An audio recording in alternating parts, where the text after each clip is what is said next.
remains the same. Strong starting performance followed by a confident closer to seal the victory. It worked for the O's on Friday, and the Nationals followed suit on Saturday. Today we see which squad has what it takes to pull out the win in the rubber match of the three-game series.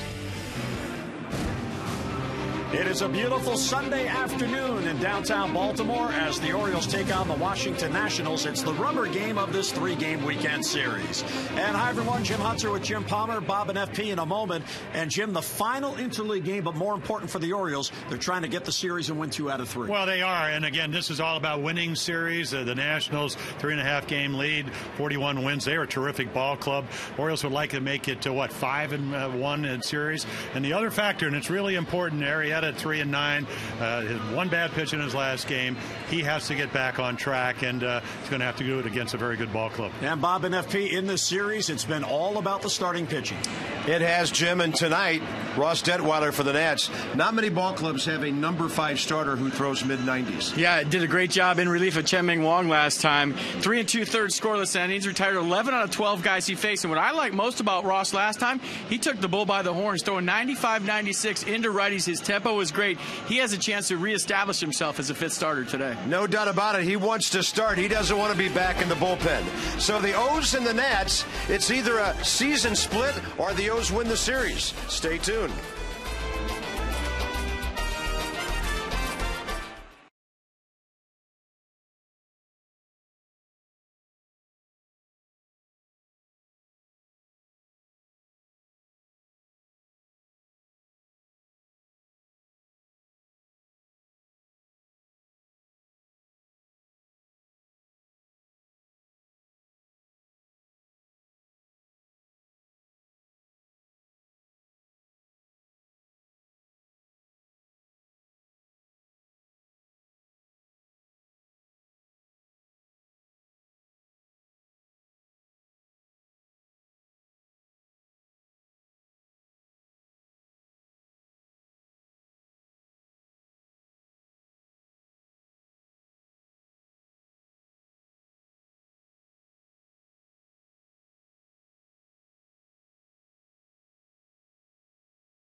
Southwest Airlines. Find our fares online only at southwest.com.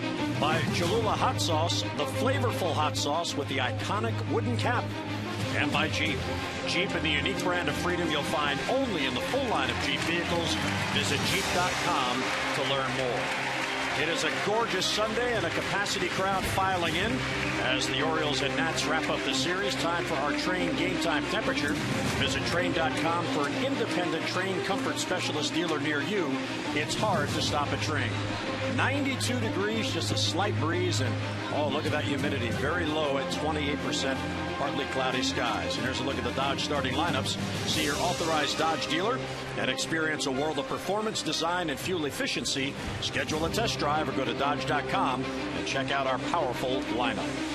For the Nats, it'll be Steve Lombardozzi, Bryce Harper, and Ryan Zimmerman batting third. Zimmerman spent some time on the DL, 3 home runs, 22 RBIs on the year. Adam LaRoche bats cleanup, then Michael Morse, Ian Desmond, Danny Espinosa, Rick Ankiel, and Jonathan Solano. The youngster will catch and bat ninth. And take a look at our scouting report, and this series has been about pitching. Well, not the Nationals. Jake has never pitched well against them. The Orioles, though, 2-1 in his 3 starts. He's given up 11 earned runs in 8 innings pitched here. His last game got outpitched by Dickey up in New York, a 1-hitter, 13 strikeouts, only the grand slam. So the one pitch hurt him there, even though he never got any run support. And then when you talk to him, he's more confident. He feels like he's able to repeat his windup. And I think the Nats, when you go back, Pete, to what he did in Washington, where he one-runned him over 7 innings, they know he has good stuff. Yeah, watching him in that outing, he had a fantastic curveball. His fastball command was exceptional, but the thing I like most, his tempo was good. He seemed very confident, had big-time mound presence in that game. Yeah, athleticism, posture, and tempo. That's what Rick Adair, the pitching coach, talks about. I know Steve McCatty probably telling his guys the same thing, and that's. And again, you'd like to get a lot of run support, and that hasn't been the case for Jake.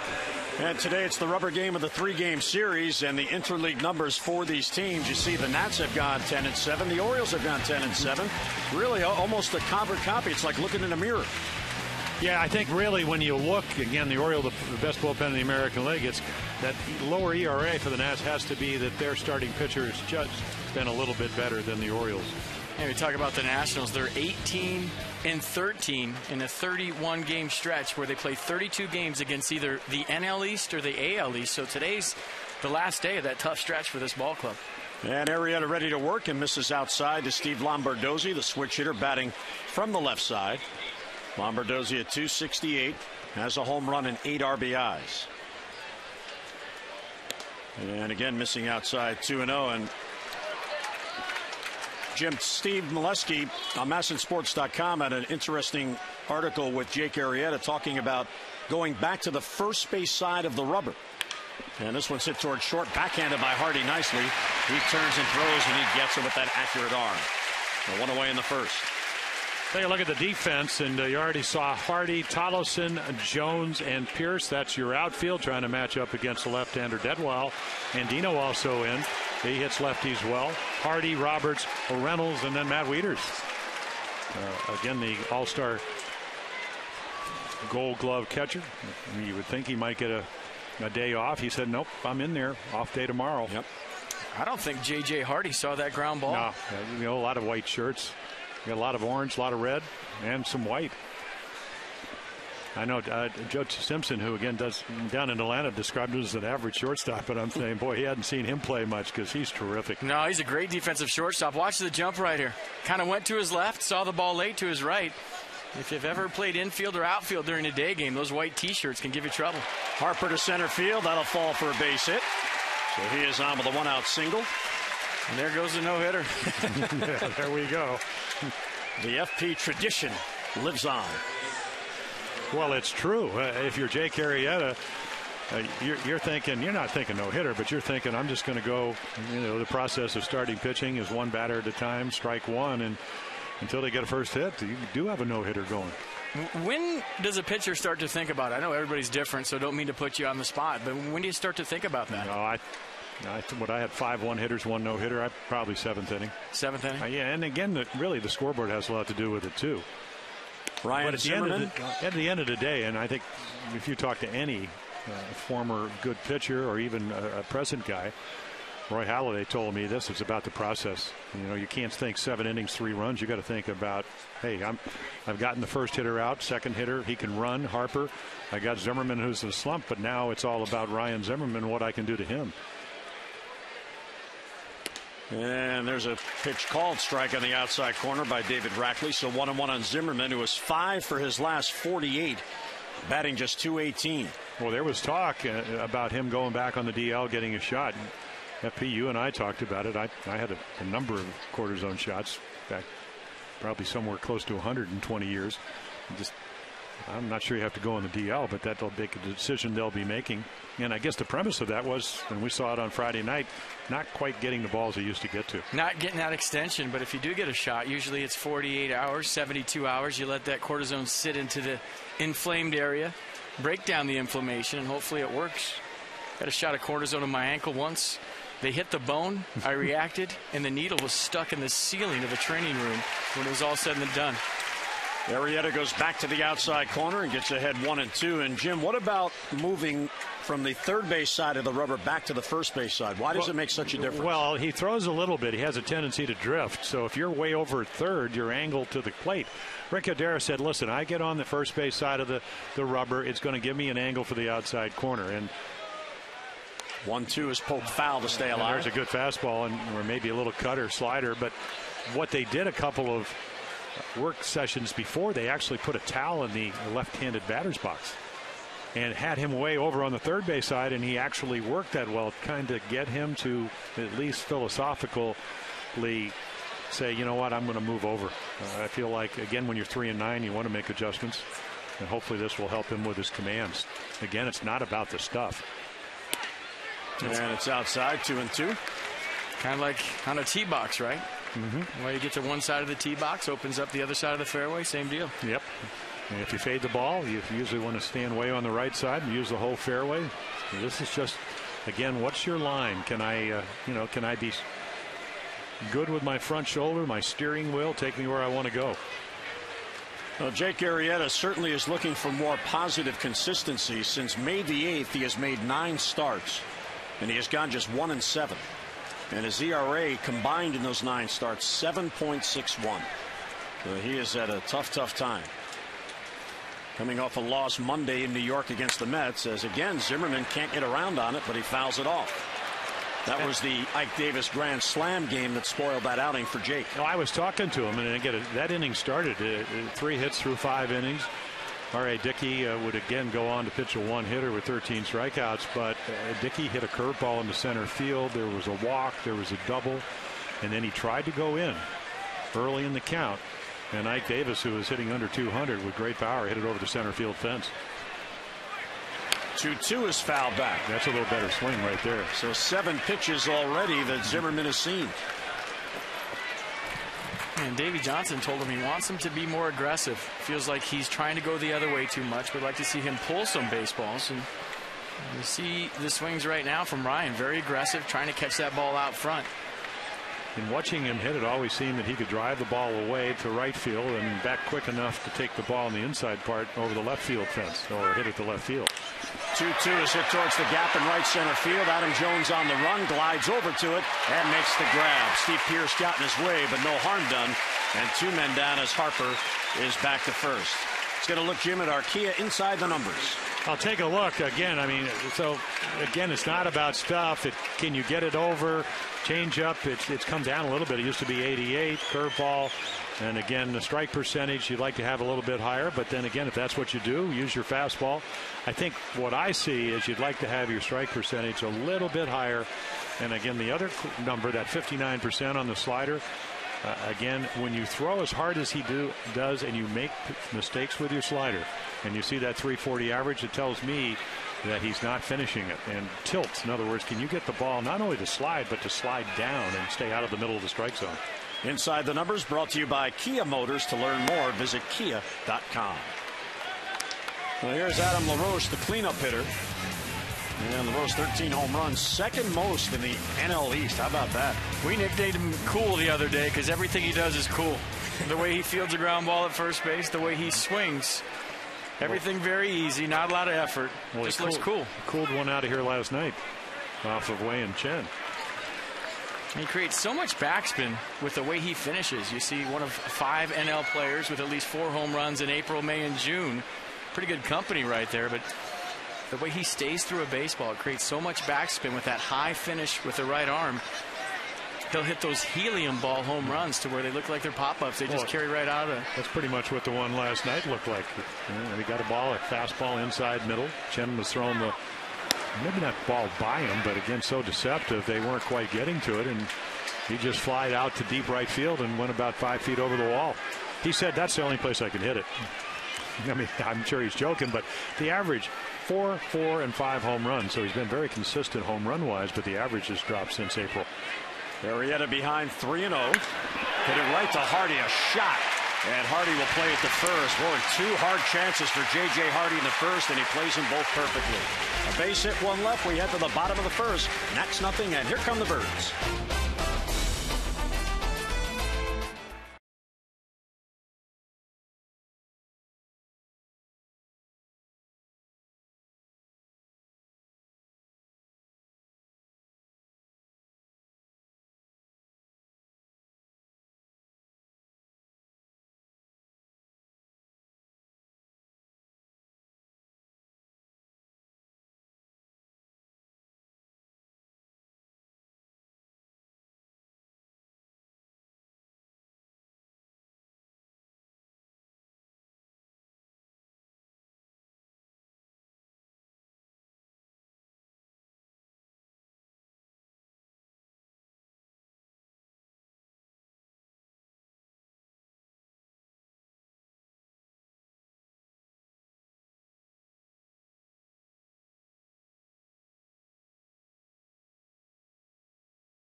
Orioles Southwest Airlines starting lineup. Brian Roberts in the leadoff spot, then J.J. Hardy at 243, 11 home runs and 29 RBIs. Adam Jones bats third today against the left-hander.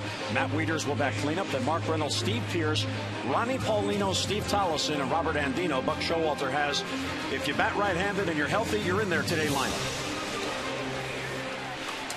There's a scouting report for Ross Detweiler. Take it and run. Opportunity to take back that 5th spot and keep it. So a big game today. Ross Detweiler looking to lead his team to their 16th series win of the year. Attack, be aggressive in the strike zone.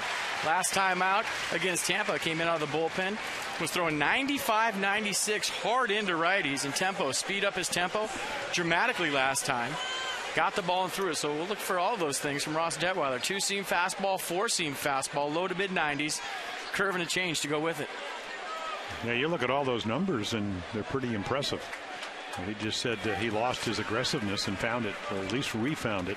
Yeah, I mean, that's why all the righties are in there. I mean, he leads the major leagues, and anybody that's faced over 60 at bats against left-handers, I'm hitting 115.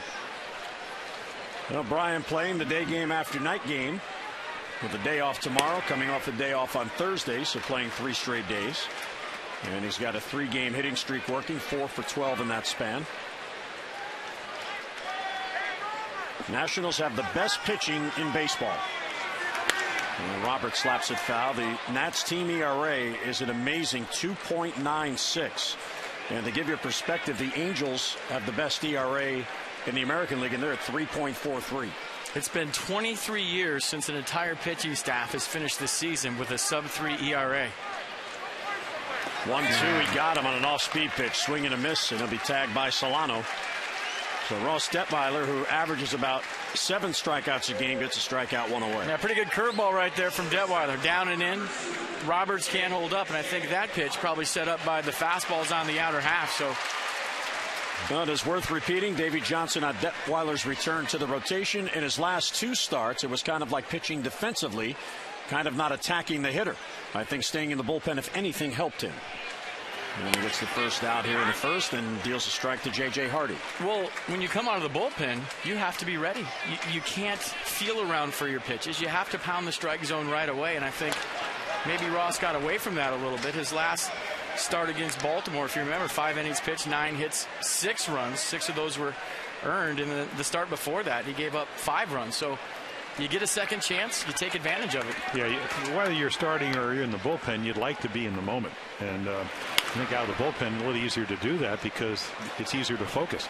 I looked at his numbers. I saw him back in 2009 before the hip problems in 2010. And I said, boy, I really like his arm. But they rushed him to the big leagues because the Nationals were, again, a team that was trying to get better.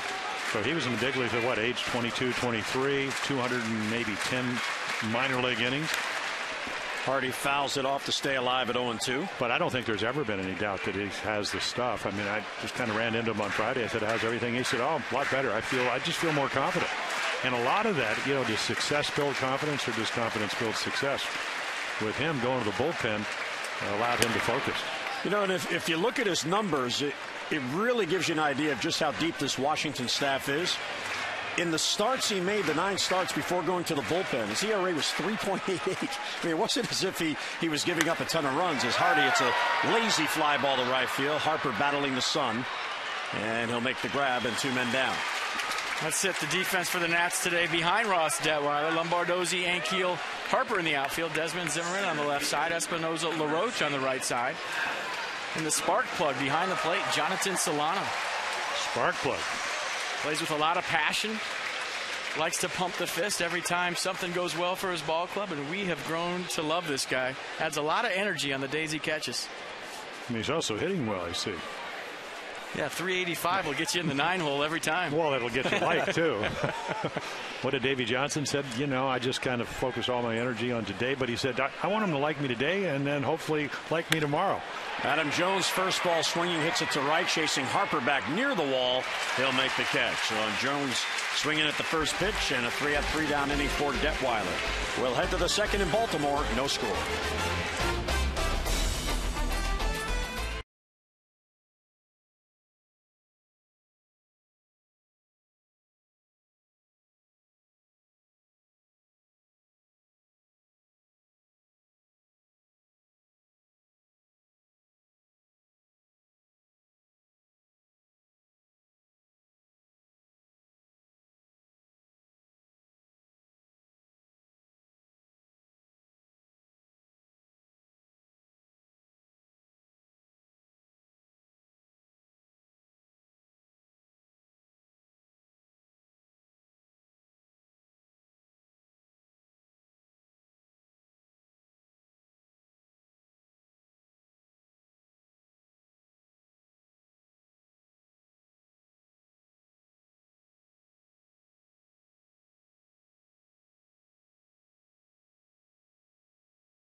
Is presented by Luna. Call for the Luna Double and get your second room of flooring free. 877-241-LUNA. The bar in center field, a very popular feature this year, the new addition at Oriole Park. Fans enjoy a cold one. They get to sit in the seats overlooking the batter's eye in center field and enjoy baseball from a different perspective here at Camden Yards, now in its 20th season. Nats come to bat in the second. Morse, Desmond, and Espinoza against Jake Arrieta, who allowed a single and no runs in the first. Jake making his 16th start on the year. And first ball swinging and a foul back on Michael Morse, who is DHing again, getting his bat in the lineup as Davey Johnson able to take advantage of the American League rules, and good numbers head-to-head against the Orioles. Yeah, a couple hits last night for Michael Morse, and when you talk about his April last year, 211 with 1 home run and 9 RBIs, so a 30-plus home run guy, 300 and 100 RBIs in 5 months last year, and it looks like he's kind of off to a slow start this year, making adjustments on the fly. His swing looked good last night. And check out the check swing right here. Did he go? Nope. Wow. Alfonso Marquez felt he did. So it's 0-2 on Michael Morse. And a foul back. Arrieta has been a strikeout pitcher. He's averaging 8 per 9 innings. Well, it's a tale of two different things when it comes to run support. He's got, what, 3.8 this year, 6.8 last year, so almost 3 runs more. So you just can't make as many mistakes. Morris pops it up, shallow right. Roberts calls. And the first baseman has it for the out and 1 away. The Maryland Lottery strikeout-rich contestant of the game is Larry Hornberger from Severn. Larry has already won $500, and for every strikeout the Orioles pitch during the game today, Larry wins $100 more from the Maryland Lottery. See how you can turn non-winning strikeout-rich scratch-offs into cash and enter to win great Orioles prizes. MDLottery.com/strikeitRich. Mark Reynolds and Brian Roberts looked a lot better on that pop-up right there than they did on the one early last night when they crashed into each other. Well, Mark said, I'm having a little trouble at first. I'm going to play both second and first last night. But you notice Brian got out of the way. Not only last night, but he goes, hey, go ahead if you want him. Wouldn't you say that Brian on that side of the infield is kind of like Adam Jones in center field? If he gets to it, it's his. Especially when it's right at him. That's right. Well, yeah, I don't really know what was going on last night. Maybe because he was forgot to say, I got it. What doesn't matter. It was in the middle of the second base's position. I think Mark might have thought there was one of those big shifts on and Brian Roberts was playing short right field. If Reynolds was a defensive back, it would have been pass interference. Ball and a strike on Desmond, batting with 1 out and nobody on. Off-speed pitch and slowly foul. Yeah, he took a little bit off the curveball. He's got a really good power curveball, but I think as he gets more innings and more maturity and experience, he's going to take a little bit off it. That was the surprising thing last night's game. I mean, the Nationals really had some good bats against Wei-Yin Chen. Not a lot of runs, but he didn't throw a lot of curveballs, and he used it so well down in Atlanta. 1-2, check swing, and it's in the dirt. I think with Chen last night, it looked like it took the lineup a couple of times around to realize that 92 was playing faster than 92. A lot of foul balls first time around. Second time around, they got their foot down and did some damage. Yeah, you consider his stuff last night for him to pitch as long as he did. He kept him in the game. 2-2 just off the plate. Wow. Now, I always thought that he and Desmond reminded me of Derek Jeter. This is what Derek does so well. The borderline pitch just off the outside corner or in the neighborhood. And our Nissan pitch track close a great deal now on your new Nissan, but hurry. The door to your opportunity closes July the 2nd. 3-2 is hit to Roberts, and Brian will play the hop. He'll retire Desmond, and 2 away here in the second inning. Well, don't forget this coming Saturday, Earl Weaver will be honored as part of the Orioles Legends celebration. He'll get his larger-than-life bronze sculpture in the center field picnic area. The ballpark gates will open for fans at 2 o'clock. Ceremony start at 2:15, and all fans will receive the replica Earl Weaver sculpture. So help us honor the Earl of Baltimore, 888-848-BIRD, or online, Orioles.com. That's not Earl there, by the way. That was Frank. That's Earl. want anybody to think that Earl's getting a statue because of his hitting, even though he did drive in 102 runs in Double-A ball, right? Which Dave McNally reminded him was Double-A ball, which is why it was Double-A, and that's why you know nothing about pitching. That's a line of the weekend right there.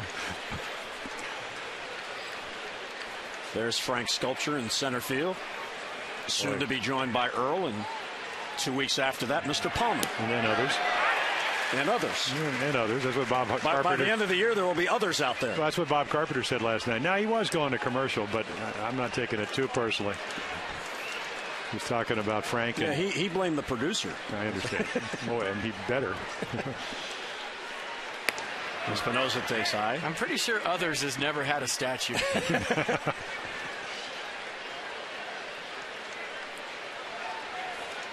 Well, Jim is already practicing his speech.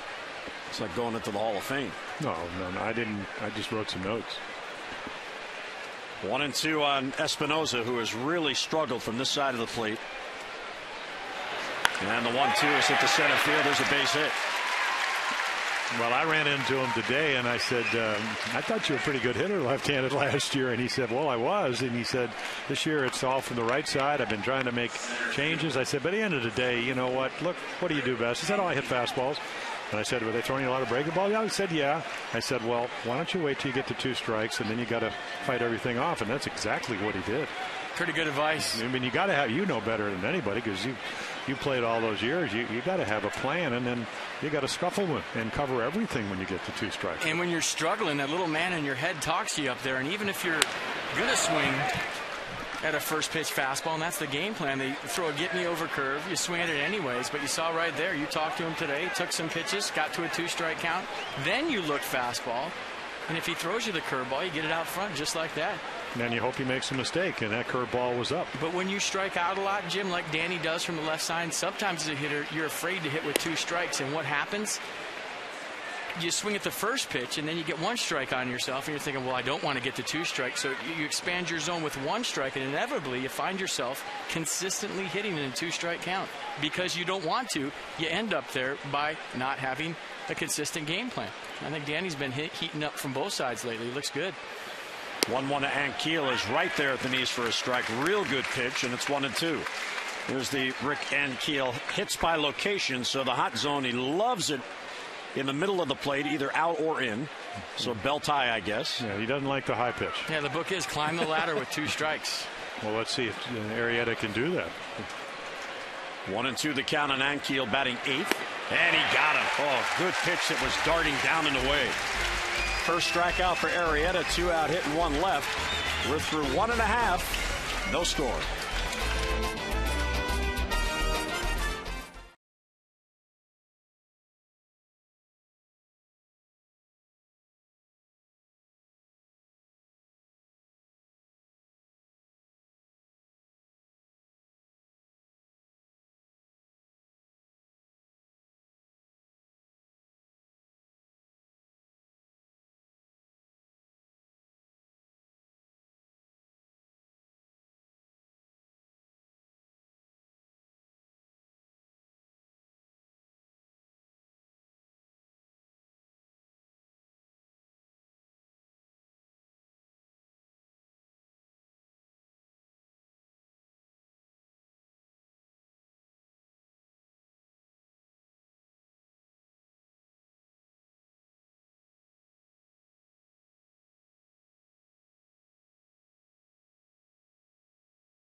The Vote Orange Orioles All-Star Game t-shirt as the Orioles take on the Indians 7:05. So show your support for Adam Jones, Matt Wieters, J.J. Hardy, and all your favorite birds. They're all vying for starting spots on the American League team. Get those tickets in advance at SAVE 888-848-BIRD or online at Orioles.com. The voting ends on June the 28th for the fans. Yesterday at the State of the Orioles, we encouraged all the fans to vote for every Oriole and every National and have a massive presence at the All-Star Game. You can vote 25 times online, so vote for your favorite guys. Just go right down the ballot. I don't know how many did. As Matt Wieters leads off for the Birds, here's the 1-0, and it's down and in ball 2.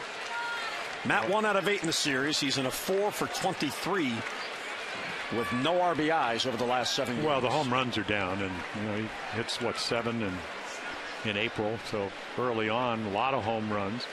League adjusts. Of course, this is, at least last year, this was his best side. Well, incredible numbers. A home run almost every 11 times up, hitting right-handed. There's his hitting instructor, Jim Presley. A lot of good pitchers. But again, the one number that jumps out and is the 1 for 27 with runners in scoring position since last Saturday, not yesterday. Well, that was up in the zone. He was all over it, but he hooks it foul. Do you guys think because he catches so much and he's such a horse back there that that's going to wear him down throughout the course of his season? I mean, obviously the answer is yes, but that takes it out of a guy, right? Oh, well, in Baltimore? Yeah, this kind of heat, right? This kind of heat, and again, the highest ERA of any staff in baseball last year. 2-2 at the center field, and Keel hadn't played perfectly. And he's got it for the out and one away here in the Orioles second. This day in baseball history brought to you by Ocean City, Maryland. Make memories of your own this summer. Book your vacation at OCOcean.com. June the 24th in 1997, Randy Johnson breaks Ron Guidry's American League record for strikeouts in a game by a left-hander, fanning 19 batters, but he still lost to the Oakland Athletics 4-1. Yeah, Carlton had one of those games where Ron Swoboda, actually out of Baltimore, played with the Mets. He struck out 18, 19. He had two two-run home runs, and Steve sucked up a loss. Ball 1 to Mark Reynolds. And walk a couple of guys, hang a slider, bam. Oh, I know about that. No. That's easy. He has to walk a couple of guys and not throw the home run, because I did that all the time too.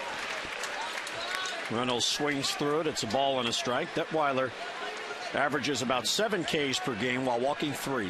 Yeah, he reminds me of Chris Sale, the young flamethrower that is having a terrific year with the White Sox. Their former #1 draft choice, as is Ross. A few more elbows, a few more kneecaps with Sales when he's coming at you. Yeah. But similar stuff for sure. Well, deception, again, I mean, if you can hide the ball and you see, I mean, look at Tyler Clippard, who's done such a great job, 12 for 12 since Drew Storen's been out. I mean, throwing the arm and deception and good stuff. And again, throwing 94. So if you can hide the ball and you can make your pitches and you have velocity and movement, we've already seen the fact he's got a pretty good breaking ball. Maybe behind a big leg kick or something. Yeah, there's a little changeup. Zimmerman to his left. He spins and got him. Reynolds is retired and 2 men now. Well, speaking of pitching, let's get a look at the biggest improvements in ERAs from last year to this year. And the Orioles have taken 1.19 off their ERA from last year. That is the best in baseball. Pirates are doing a real good job in the NL Central, and they're the Nationals. They were pretty good last year, 3.58, but 2.96. That's minus 0.62, and that's how you win. Your pitching keeps you in the game. And Jim and I were looking at some stats before the game, and his 1971 Orioles had a team ERA of 2.99. In the 69 team, 2.83. How about that? So that's how you win 109 games. That's right. 101 games. And then it was 315 when we won 108 at an off year. Unbelievable. Well, Jim has a theory, and he talks about it all the time as the game goes on. All right, if you give up a run, that's fine, but don't give up 2. Because if my guys get me 3, you got to get 4 to beat me. Right. So it's all scoreboard math. Pierce slices it down the right field line. That'll fade back in the crowd, out of play. Of course, if you're an Oriole pitcher over the last week and it's only a week and you've only scored 15 runs in 8 games, right, so you're going, well, maybe I better try thinking about a shutout. And you really do. I mean, back in that era, and I think the game has kind of trended back towards that. the numbers have come down. Runs are, what, 408 last year, and they're right around that again this year. I know, again, the Nationals are built on pitching, and hopefully their guys will come back, whether it's Worth or Morse and Zimmerman start hitting. But for the Orioles, we've won more 2-1 games, 2-0 games than it seems like we won all last year, and here we are and haven't even got to the All-Star break. 1-2 on Pierce, 2 outs and nobody on, and it's down to him. And well, the Orioles lineup, even though they prefer not to live this way, they really are built for the home run. The Orioles are 35-17 when they homer. They've won only 5 games all year without a home run. They're 5-14 when they don't go deep.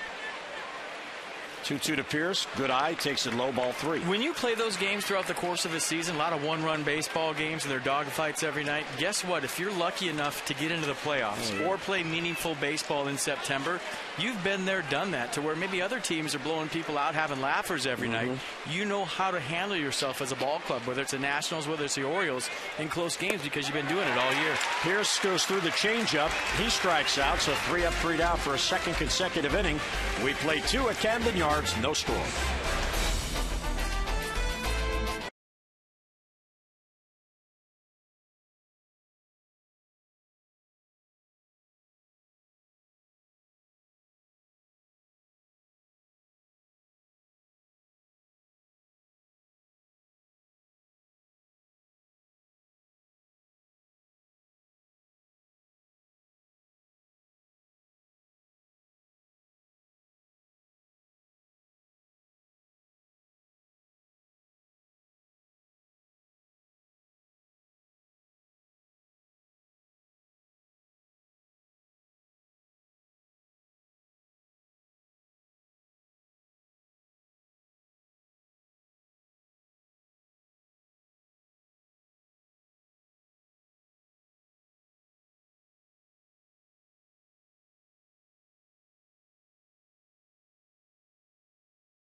Importance of starting pitching, it's worth repeating.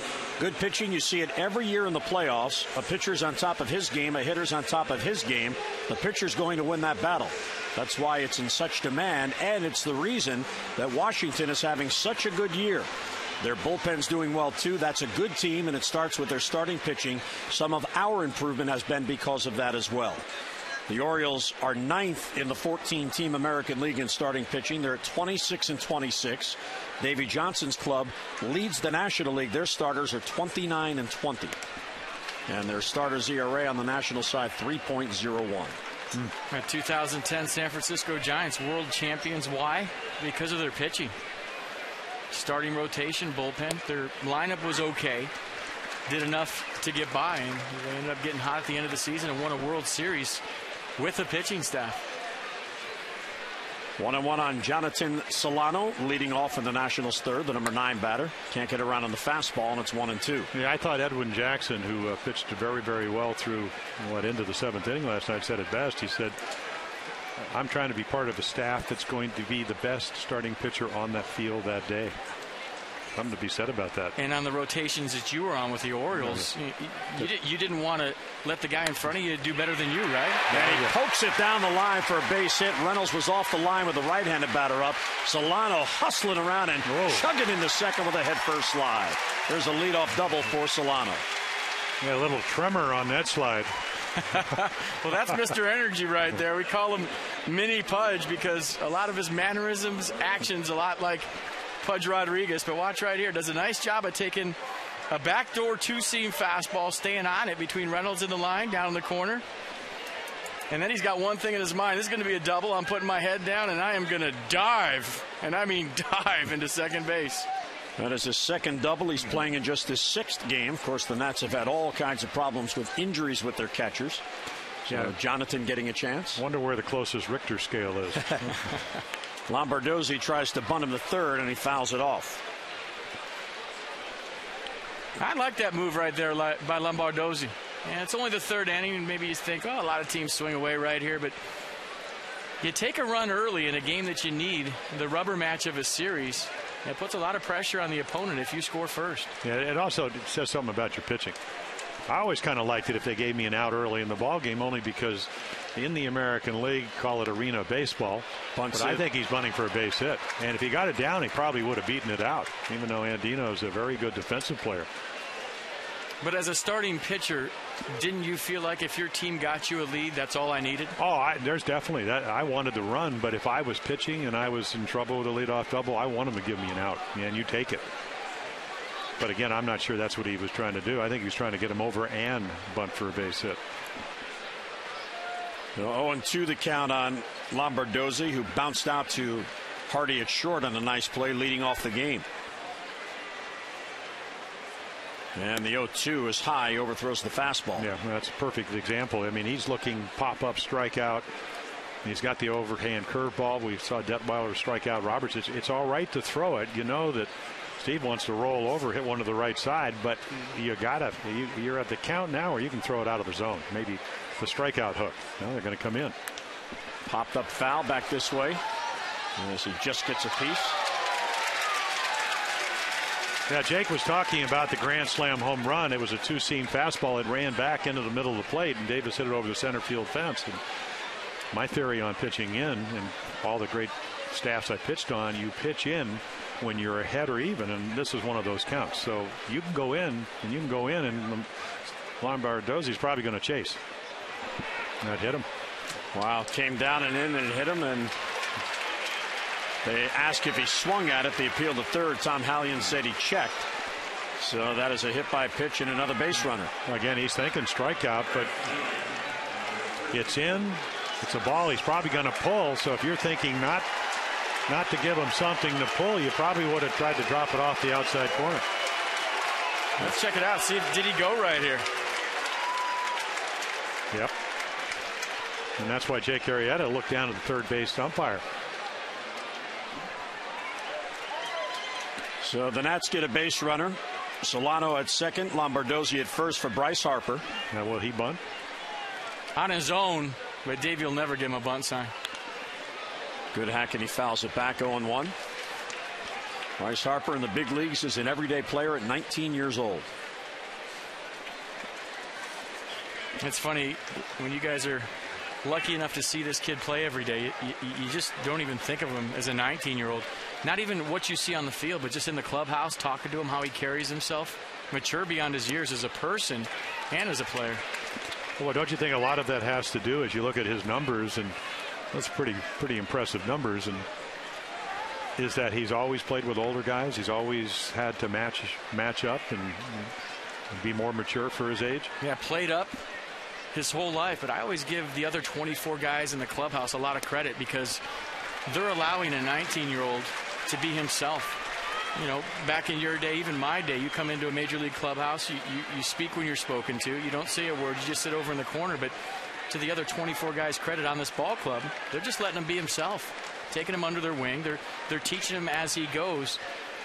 But you always play better when you don't have to worry about the little things. And Bryce Harper doesn't have to worry about whether guys in the clubhouse like him or whether they're accepting him, because they do. Well, Arrieta appears trying to be careful with Harper, has fallen behind 3-1. And there's nobody out. And what I've seen of Harper, and again, I don't have to get to see him every day. You know, had a good at bat with 2 strikes, poke one in the left, but he has expanded the strike zone. This count, he doesn't have to. So I got to think there's a big danger sign when you have to throw him a strike and he's looking for it. Yeah, not necessarily a fastball count right here. 3-1, 2 on and none out.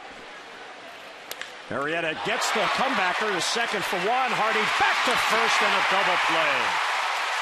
If he doesn't glove that ball, it's likely through the middle for a base hit. Instead, it's a huge double play turned by the Orioles and 2 down. Well, there's nothing in the pitcher's manual that doesn't say you can catch a grounder that hits right back to you, and that's exactly what Jake does. Good throw. Obviously, you know who's covering. Hardy already there. So he makes a good pitch in a hitter's count and gets the double play. 89 miles an hour. Is that 3-1 changeup? It could have been. You know, his changeup is so hard. Sometimes it's hard. I actually thought that the last inning, one of his strikeouts at 90 was a changeup. You see he's approaching 50 pitches here. This will be number 50 to Ryan Zimmerman with Solano at third and 2 down. And it's in the dirt and blocked nicely there by Matt Wieters. And give Matt Wieters some credit for putting down a changeup in a 3-1 count. Runners on first and second, nobody out. If that's nowhere near and doesn't look like a strike for about 58 feet, he doesn't offer at it. All of a sudden you got bases loaded, nobody out. So nice call by Matt Wieters right there in a 3-1 count. 1-0 on Zimmerman. And a strike taken on the outside corner. Well, again, Zimmerman, that's the area that Arrieta's trying to live. Down and away at the knees. And they play him that way. Not a whole lot. Jones a couple of steps in center. The left fielder over. Pierce pretty much in straight away in right field. 1-1 is too tight. 2-1. Zimmerman flied out to Adam Jones his first time out. Well, here are the numbers on the count. And Jim, you talk about this all the time. 1-2 versus 2-1, and there's your answer. So again, that tells you it doesn't matter how hard you throw the ball. If you're in the middle of the plate, if you're throwing what they're looking when you're behind, it can be painful. And right here, I'm not sure you really want to pitch around Zimmerman as he just kind of pulls that off the plate. And don't forget, Adam LaRoche hit a bullet to J.J. Hardy in a 3-0 count first time up. Oh, I never forget those things. It's a curse. So 3-1 on Zimmerman's second consecutive batter. A 3-1 count. Line drive, base hit to left field, and the Nationals get the lead. So Zimmerman comes through with 2 men down. A solid base hit to left, his 23rd RBI, and a big 2-out hit for Washington. And a big 2-out hit for Ryan Zimmerman. That felt good, I guarantee it. Got into a 3-1 count, got himself a fastball right out over the plate, and that's good extension right there. Head down. You see the bat going through the zone. A nice line drive to left center field, and this team has been doing that all season long. 2-out RBIs, picking each other up. If one guy doesn't get the job done, the guy behind him usually does. And our Exmo brought to you by Toshiba. As you saw Zimmerman whack that pitch that was out over the plate. Adam LaRoche now. And it's inside, so Arrieta continuing now to fall behind. The one batter he was ahead of in this inning, Lombardozzi, ended up hitting in the foot.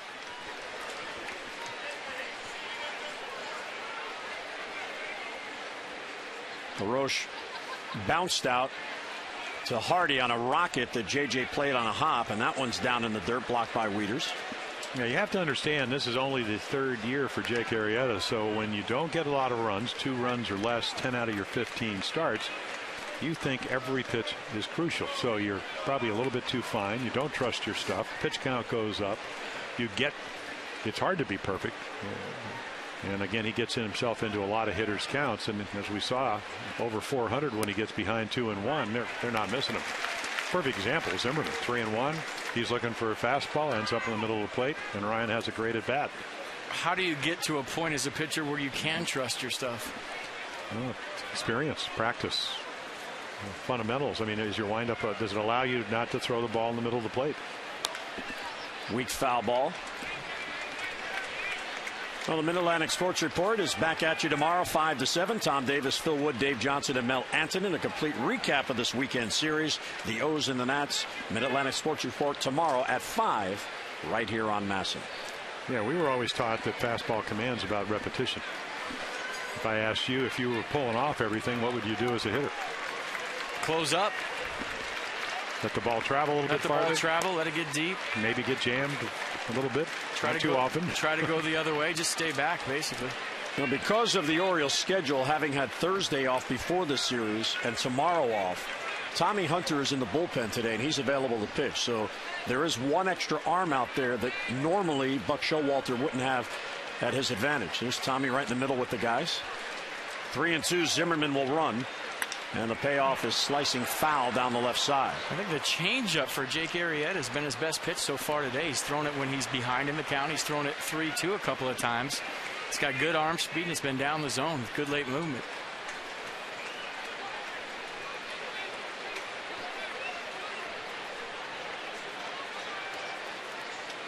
Well, this will be the 7th pitch in this at-bat. Another deep at-bat for Nationals hitter. With Zimmerman running the 3-2. Did he get him? Yes, he did. Swung and missed. The ball fell, and Wieters tags him out. Bob Carpenter joins the gang. Nats get a run mid-third, 1-0 Washington.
Two for 20 right now. Back here at Camden Yards, Bob Carpenter with 2 others getting ready for the bottom of the 3rd. There we go. I've been listening. You say that about me, but not about him. Ross Detweiler talked about him about 45 minutes ago, and right now doing everything Davey Johnson hoped he might. And getting a second chance at a wonderful opportunity to be a part of one of the best rotations in the National League, and he's taking advantage of it. So does he have enough maturity to do like we used to say, there's your run, go get him? I don't know if he's to that point just yet. If that's a Strasburg line, maybe? You can tell him and Gio Gonzalez that. And yeah, well. And Jordan Zimmerman, who doesn't get any run support. 1 run's like Christmas for him. So Detweiler, first 2 innings, 28 pitches, 19 strikes. Ronnie Paulino DHing today. 1 for 1 in the series. That ball's well hit. Harper chasing it, stopping and grabbing it. And a well hit ball to start off the bottom of the 3rd. You Nats fans, get ready for that midseason flex plan. Pick 3 games. You get a free new era ball cap at nationals.com/flex. 1 cap per plan, minimum 2 plans, and some restrictions apply. And our first look at Steve Tollefson in this series. Smallest of the 3 crowds, a few empty seats down in the corners, but another great gathering. And the first look at Tollefson is a first pitch base hit, and the Orioles, their first of the day. Yeah, a couple of weekends ago, the home run off of Cliff Rhea, 3-run shot. Orioles down, actually make it, down 4-1, 3-run shot to tie it up. So he's in there because of that. And of course, he can play all over, and today playing left field. That'll bring in Robert Andino playing third base today. And in his career, he's been okay against Ross Detweiler. 2 for 5 with a couple of RBIs. But another Oriole getting his first debut on the weekend right here. It's not surprising Ross Detweiler lost his footing right there. Seems all right. It's not surprising the bottom of the order is having better at-bats. As a hitter, you sit around on the bench and you pay attention to what the opposing pitcher is doing to you. So if you're at the bottom of the order, you have the luxury to see what that day's starter has. And I think when you talk about Paulino hitting that ball hard, Tollefson getting a base hit, they're seeing that Ross Detweiler's throwing strikes. So there's nothing to wait around for. He's pounding the strike zone. Go ahead and be aggressive because you're not going to work a walk. Yeah, he's already established his changeup, curveball, and fastball. And the fastballs, if you're paying attention, sitting on the bench, have been away, and that's why they're able to pitch and play their defense to the opposite field. And Ross Detweiler forcing 3 balls caught by Bryce Harper in right field already. Then he comes down to the inner half right there. 2 balls, 1 strike. Yeah, I'm not. That's the way you used to be able to pitch. And then when you got through the steroid era, sometimes you pitch it. Mike Flanagan used to always say, you can't pitch up and away anymore because the balls are flying out of here. And I think the game has evolved back to where if you make your pitches, you can pitch a guy a certain way and defense him that way most of the time. That's up and away, ball 3. Detweiler on the year. 2 strikeouts today, 48, 21 walks. Working on his 65th inning of the year. So again, I mean, this is the kind of count you're playing him a couple of steps over, and good center fielders might move back a step or two because you would think he'd throw a strike. And Andino last year, not this year, but last year really wore out left-handed pitching. Well over 300.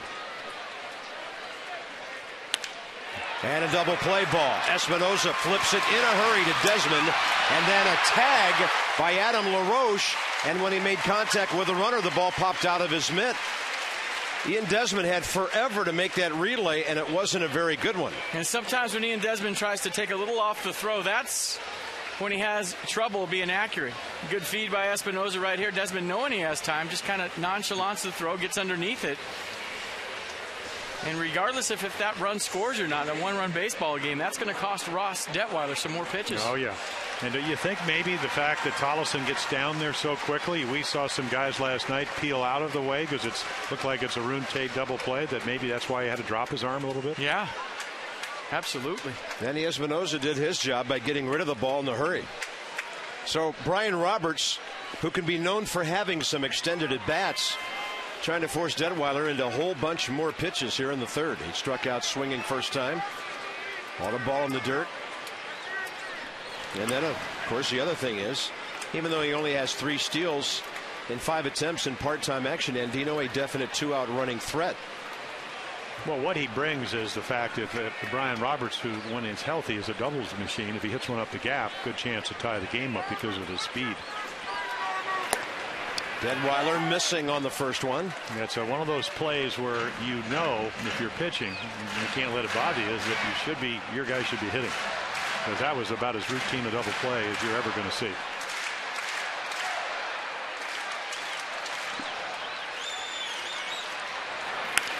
That one's up the middle, and Desmond to his left. He'll scoop it to Espinosa. Ross Detweiler pitches around the mistake and has a 1-0 lead into the middle innings.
By Navy Federal Credit Union, serving the Army, Marine Corps, Navy, Air Force, the Department of Defense, and their families. Federally insured by NCUA. by Verizon Fios. Introducing Verizon Fios Quantum Speed Internet, twice as fast as anything America has ever seen. And by Land Rover. Hot day in the Inner Harbor. 92 at game time. Oriole Park at Camden Yards. Nice crowd on hand. It's been a great weekend for that. And Jake Arrieta, 61 pitches, 36 strikes through 3. Michael Morse leads off. Fastball runs inside. Michael Morse on the weekend, 3 for 9. Popped up first time after falling behind on that check swing.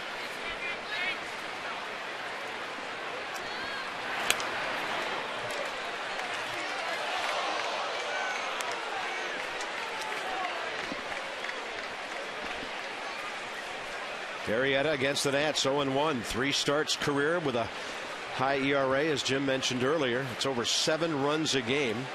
A lot of hard hit balls today, but that big double play ball last inning really helped him out. Morris waiting for the breaking ball, and it's in there. Yeah, really hadn't used his curveball a whole lot, but again, the big pitch for him, even though he trails 1-0, is that changeup in a 3-1 count to Bryce Harper, able to get the double play ball. Huge. First double play he's ever hit into. Really? In his career. Morse broken bat, easy pop up. Mark Reynolds in his long career. Yeah, well, it's still. That took him 50 games. The Wallflowers are coming to Nationals Park July 21st after a game against the Braves. Second of 3 post-game concerts this season. Tickets starting at $10. Nationals.com/concerts to check it out. Some restrictions apply. Yeah, you guys missed the off day on Thursday. You guys were playing. Earth, Wind, and Fire was here in Baltimore. Wow. Nice. So like some of my home runs, what goes up must come down, but you're waiting and waiting. That one goes down, and it's backhanded by Brian Roberts off the bat of Ian Desmond. 2 outs. Yeah, he runs a little bit harder. That's going to be pretty close. That'll bring in Danny Espinosa with 2 outs. Espinosa in this series 2 for 10, and against the Orioles this year 5 hits in 28 at bats with a homer and 2 RBIs back in DC. It's kind of interesting looking over the numbers from the previous series these teams played. The Nationals had 7 hitters in their lineup today who played in that series. The Orioles only had 3 because of guys that were out. Ian Desmond still 7 for 23 against Baltimore with his 2 for 9 this weekend. Yeah, Nick Markakis for the Orioles had what, a 2 home run series. Yeah, one to win the game in the 11th off Ryan Matthews. So you miss him only because I mean he's a grinder. He was 4 for 13 in that series with 4 RBIs. But you got to play him. Buck Showalter will be the first guy to tell you that. If Espinosa gets another 2-strike hit, you're in big trouble, mister. Well, you know, I already went through that once when Barry Zito early in his career shut us out.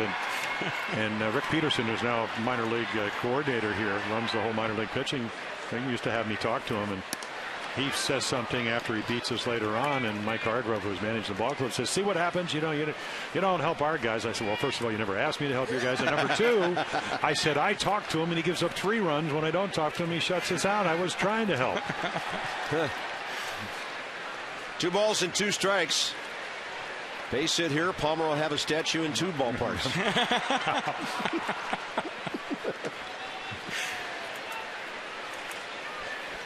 But Danny needs to get that left-handed batting average up over 200, and then he'll be fine. It'll just keep going up from there. Came into this one 193 from that side, and he'll serve it off to the left, staying alive. Count stays at 2-2. If you had a chance to run the Nats, what would you do? Check out Facebook.com/Masson Nationals and enter to win a dinner with Mike Rizzo. Your chance to go one-on-one with the GM. We'll have you bring a guest, and you can do it on Masson's tab. Enter now through July 1st. Facebook.com/Masson Nationals.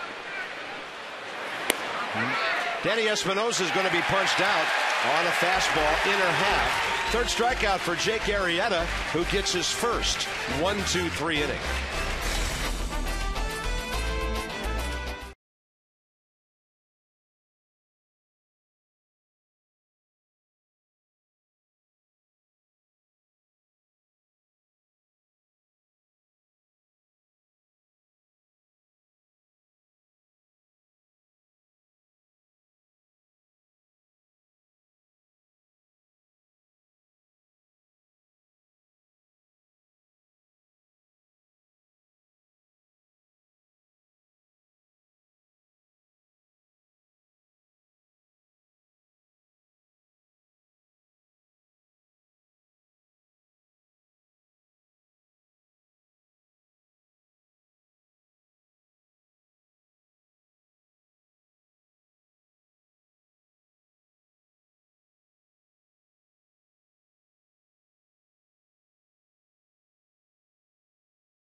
Bottom of the fourth coming up.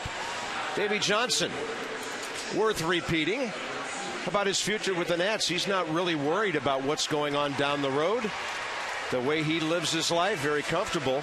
And he told us a fascinating story yesterday about when Mike Rizzo asked him to become the manager just over 1 year ago. He said, I had 4 different jobs at that point, helping out the Nats. He was working with the Wooden Bat League, was probably going to be running that. And then he got this phone call from Mike Rizzo after Jim Riggleman resigned. Said, you know what? I think I'd rather have 1 job than 4. I'll take it. And he says it's the most unusual circumstance under which he's ever accepted a job in baseball. Well, he talked about that, and he said, I like Jim Riggleman. And so I think on one hand he didn't like that, but Davey was a former teammate of mine, and we both came up as, really young players on what would turn out to be some really good teams. And we raised our kids together. We went through the battles of trying to get a $1,500 raise. But I don't know if you'll find a guy with more experience than Dave Johnson. Base hit left field, and J.J. Hardy with that base hit is 2 for 10 on the weekend. He was 3 for 22 against the Nationals this year before that swing. Time for our AT&T Mobility Trivia Fact.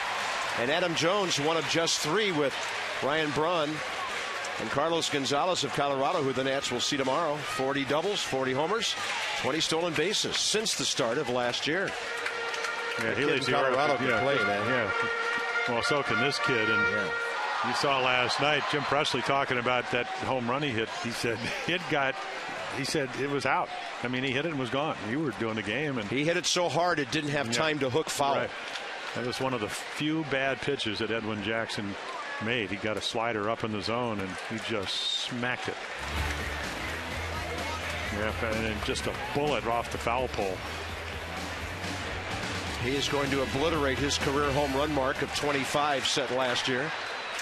Well, he's done it in progressions. 19 home runs, 25 home runs last year, as you just mentioned.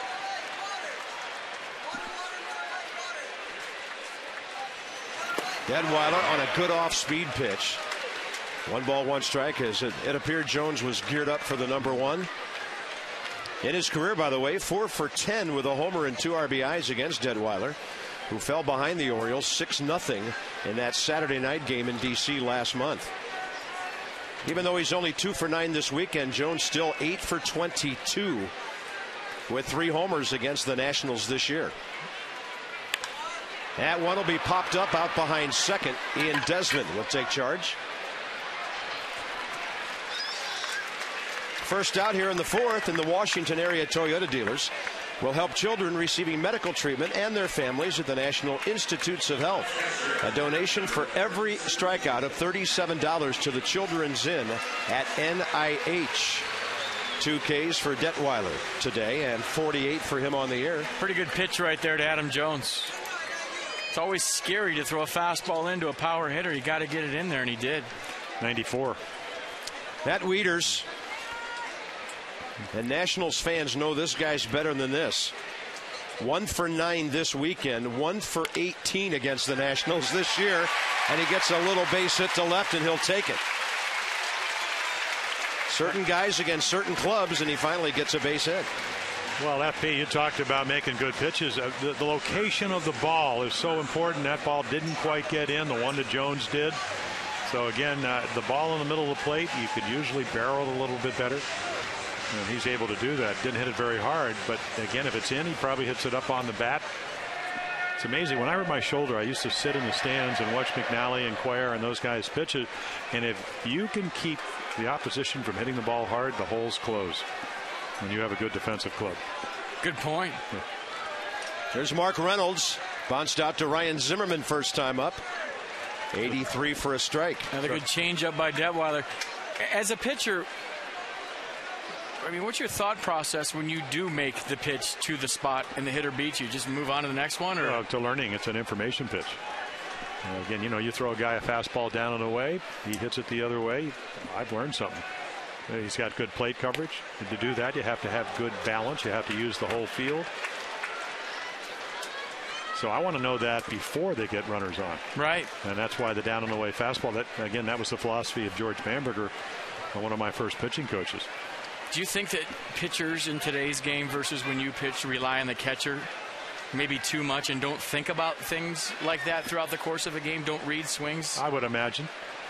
And the reason I say that is they didn't come through high school, college programs where all the pitches were called. Cal Ripken Sr. was my first manager.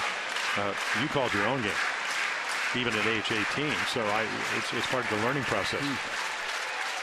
It's good stuff. 1-0 Nationals. Orioles threatening here. Tying run at second base with 1 out. And Detweiler goes inside. 3-1. So again, remember the 1 for 27, and boy, he's asked on about 3 pitches as it gets a little bit closer here, whether they were strikes or not. 1 for 27 with runners in scoring position, and one of the biggest at bats was last night with first and third when Jackson was able to get Reynolds to strike out.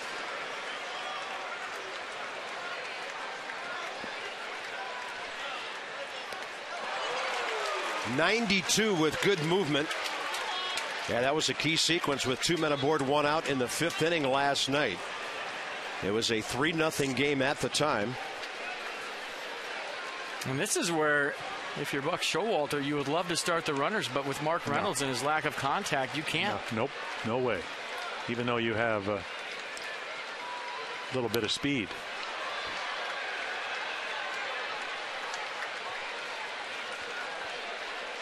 Well, we see that all the time, and again, 196 strikeouts and 37 home runs with Mark Reynolds. That you're kind of either in pretty good on base percentage because he does walk, and again, he did drive in over 80 runs, so he gets a lot of opportunities, but you can't put the runners in motion.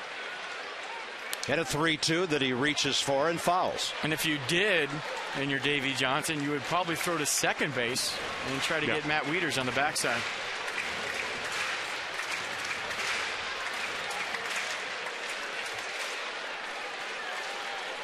First time since the 7th inning last night, the Orioles have had more than 1 hit in an inning.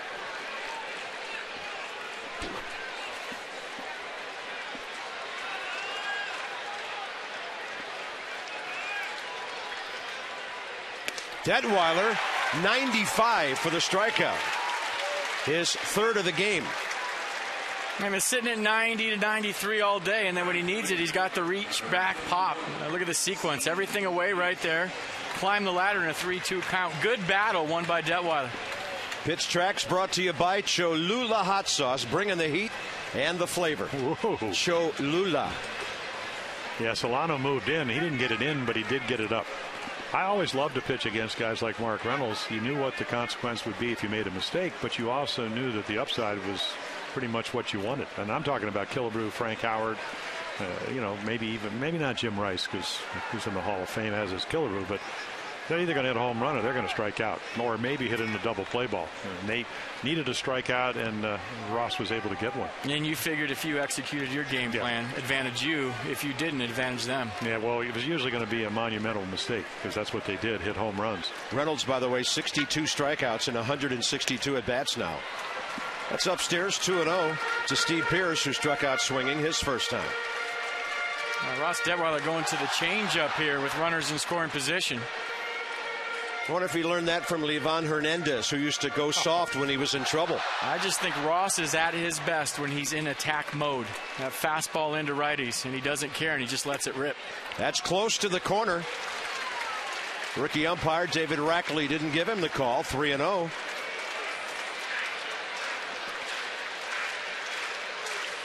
Pearce in this series 1 for 6. If you're watching the body language of Ross, frustrated with the strike zone right now, and if he walks Pearce right here, you might see a trip from Steve McCatty. That's a good pitch. Things are tight. Yeah, well, I wouldn't be liking that call either. He's looking into the dugout. Probably about 5 pitches this inning because he's getting squeezed. And there is Steve McCatty saying, do I need to go out and have a little talk with him? And here he comes. Yeah. And that's when you see McCatty come out. He reads body language from his pitchers. It might not be about mechanics. It might not be about what's going on in the game. He just goes out there to calm young guys down. And right now with Ross Detweiler, he's going to say, hey, look, those are pretty good pitches, but there's nothing you can do about that. It's what you do right now.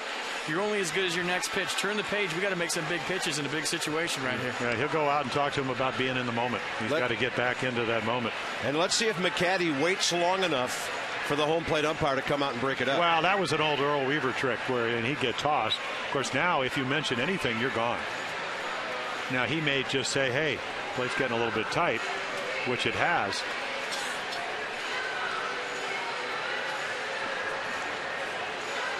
And of course, he can talk to Ross Detweiler and also talk to the umpire at the same time, which he is doing. Yeah. And well, I love Steve McCatty. I mean, he's done a terrific job. He was an accomplished pitcher when we used to face him when he was pitching with the A's.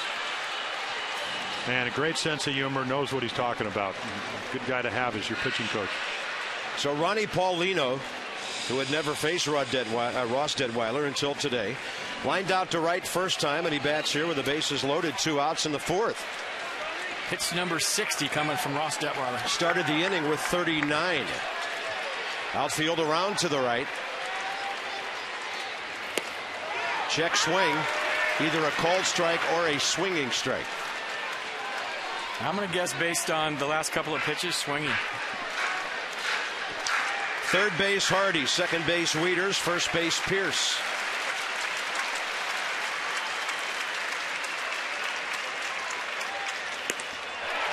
He's relying on 93, 94, 95 FP when he needs a strike. And I guarantee you, Steve McCatty said something to the effect of, let's get back to attack mode. Let's get back to the fastball, go right after these guys. And whatever happens right now, you can live with yourself on the plane to Colorado if you get beat with your best pitch, and that's your heater. Has him 0-2. Sails the fastball well outside. Yeah, came out of his windup a little bit there. I mean, that's a constant. And not only does Steve McCatty know that, Davey Johnson. He used to come in all the time when he played second and tell you how to pitch. And he would always kind of get back to, hey, you know, go back to your stuff. He was talking about how he told Dave McNally he won 20 games for us 4 times that. And a breaking ball hit high in the air to right.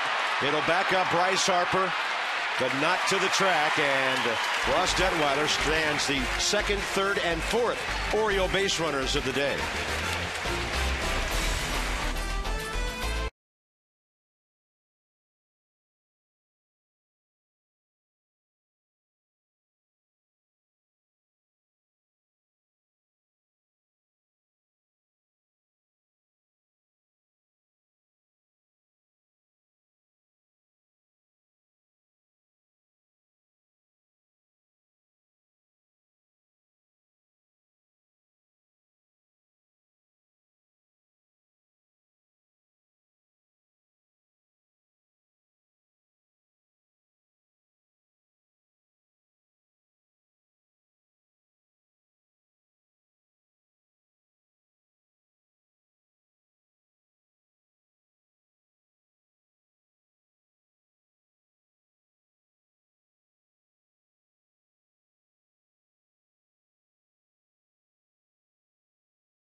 Bringing the heat and the flavor. So, Jim, how about Jake Arrieta so far? Well, again, you know, in and out.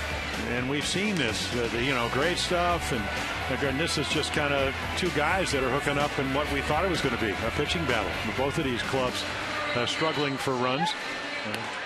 And the Orioles, they'd like to score more. But, again, last 15 runs in the last 8 games, so not the best offense from them, and Detweiler has a lot to do with that. From an offensive standpoint, when you're struggling for that big hit as a ball club, all of a sudden it becomes a bigger deal than it really is. You have meetings about driving in runs, getting that big knock with runners in scoring position. You start talking about it. Then the media starts asking you about it. And all of a sudden it becomes this big snowball effect to where guys are really pressing collectively in those situations. Breaking ball for a strike to Rick Ankiel. 5th inning underway. Ankiel 0 for 1 with a strikeout. 1 for 2 in this series. And he gets one in the air to right. Steve Pearce using his glove for some shade. First out. Vote for your favorite Nationals and get 50% off tickets to a select Nats game. Vote early, vote often, vote Nationals, and go to nationals.com/vote. Some restrictions apply. And, since Jim Hunter threw out the olive branch, Nats fans, when you get on the American League page, punch out a couple of O's as well. That's bribery, isn't it? 50% off tickets. Vote for the Nats. I love it. Whatever it takes. It must be legal. It's on a promo sheet.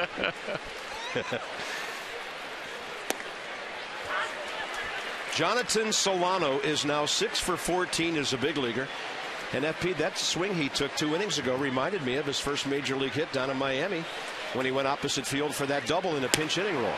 He'll use the whole field, especially on fastballs away. But if you hang something to him, like his first major league home run, he got a slider out over the plate against the Marlins, or against the Blue Jays, excuse me, and pulled it into the bullpen. Yeah, so Jake hooks him. Throws him a bunch of breaking balls. 26-year-old catcher got jammed on a pitch up and in there. J.J. Hardy scoops it up, and a low throw has to be scooped by Mark Reynolds. Bases empty, 2 outs. And for every Nationals walk earned this year, Care First Blue Cross Blue Shield contributes $50 to the Boys and Girls Club of Greater D.C. 216 of them, nearly $11,000. Take that first step towards a healthier and more active lifestyle. Go for a walk. Top of the order, Steve Lombardozzi, whose dad is sitting just down to the right of us in the family section today. Hit the ball sharply to Hardy first time at short, and then was hit on the foot by a pitch, and then part of that double play off the bat of Harper. And Nats caught a big break on that. Lombardozzi might have went. 1 ball, 1 strike. Yeah, if you swing at a ball that hits you, it is a strike. Well, not always. If they call it. Yeah. I'm going to invoke the Bob Carpenter rule. There have been others who have gotten that call. Lombardozzi lines it to center, and Adam Jones right there. Arrieta settling down since the Zimmerman base hit. 7 straight in the middle of the game.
Double play right there.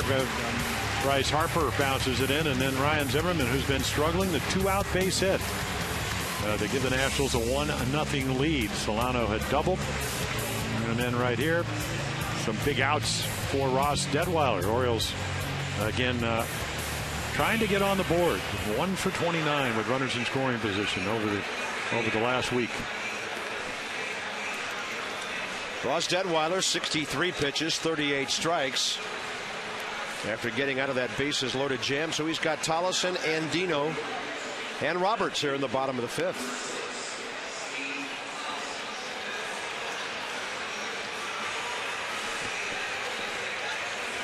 Well, the amazing thing to me, Bob and FP, is that how well they have been able to get their high draft choices to the big leagues. I mean, obviously, you know, when you get Strasburg, he's Strasburg, and then maybe the same with Bryce Harper, and he's here because of injuries. But again, you look at Drew Storen, you look at Ross Detweiler, again a first rounder, who was the 6th overall player taken in 07. And they got Drew Storen because they couldn't get Aaron Crow signed, who ended up with Kansas City eventually. And that compensation pick, how about that? Strasburg and Storen among the first 10 picks that year. That ball popped up on an attempted bunt, and Detweiler will grab it off the bat of Steve Tollefson. I hesitate to say first pitch swinging like he did first time, but that was a first pitch again. Well, it's like Christmas. It comes early.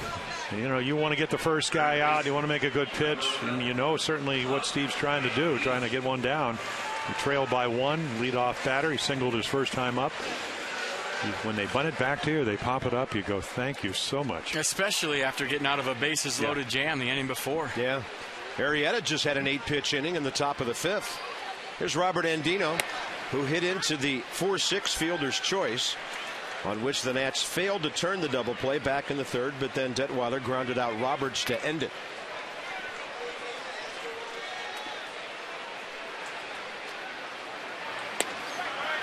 Good fastball, 94, 0-2. Yeah, back to attack mode. Yeah, he's kind of, he reminds me, of course, I was right-handed, of maybe early in my career where you're effectively wild. You don't get all the pitches you'd like to get. No swing, says Alfonso Marquez. But again, they don't know if he's going to be up and away or in and away, and I mean, just all over the place. And then here's the big swoop and hook. And well, that's a rough at bat for a hitter. A comfortable at bat is if you know a guy's going to pound the strike zone, you go up there hacking. Now, did you face Greg Maddux? I did. Was that comfortable? Never. And he pounded the strike zone. He'd give you the comfortable 0 for 4. He'd line out to shortstop twice, hit a bullet to Andrew Jones, and then maybe with a runner on third less than 2, he'd throw you that front door sinker where you lift your arms up in the air and it's a strike. And you'd be feeling pretty good about yourself after the game with an 0 for 4, saying, I lined out 3 times. But that's what he wanted you to do. Played right into his trap. Yeah, he came in here in interleague play, and Terry Crowley, just back when B.J. Surhoff on the club, I think we hit one ball at the infield.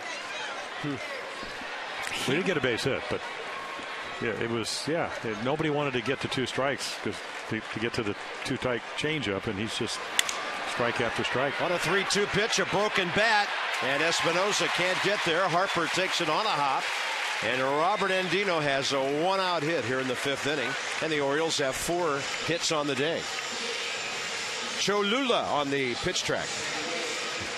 Yeah, we put some hot stuff on this broken bat. Boy, what a great pitch, and of course he doesn't get the result. Talking about Detweiler, Andino, who really struggled in May, struck out 37 times in 1 month. Wow. And he was our most improved player last year. Not only did he get Papelbon to the Phillies because the Orioles beat the Red Sox 5 out of the last 7, he also got Frantona fired, and Theo Epstein is over to the other league. All in about a couple of big hits. It's a lot of power for one player. It really was. Well, he had a bases. Did he make the most influential people in baseball list of 2000? He should have. Bases loaded double up in Boston, and then the game winner in the final game. Well, that's who Dustin Pedroia should be mad at right now, then.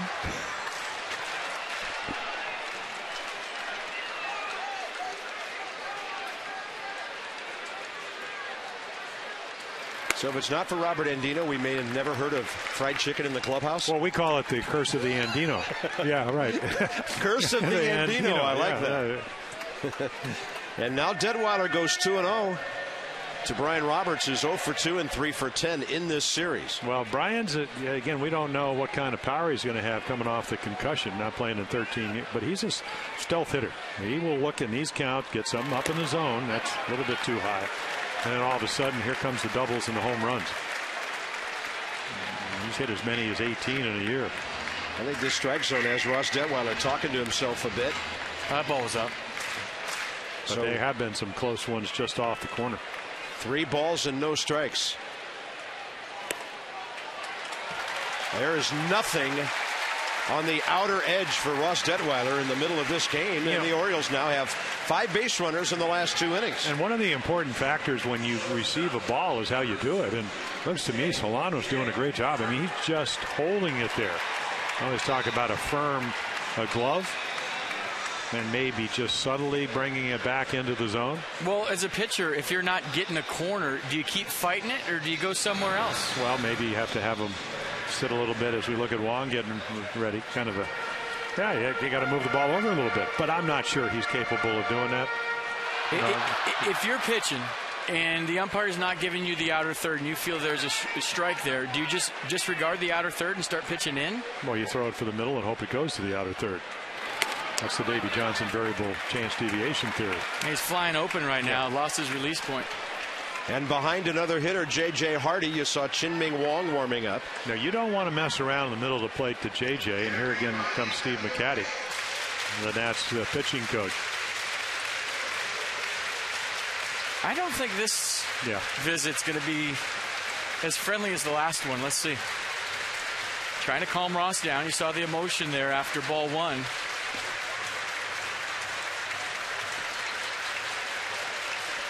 Well, you have to be able to control your emotions. And if you can't control your emotions, you can't control the ball.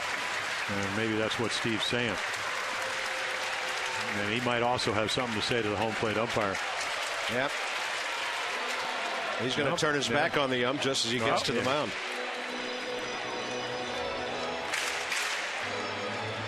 I've always wondered how long umpires wait. When McCatty got to the mound, David Rackley counted to 6 and then started on his way. 6 alligators. Right now, Ross Detweiler's up to his neck in alligators with a 1-0 count to a good hitter and a great hitter on deck.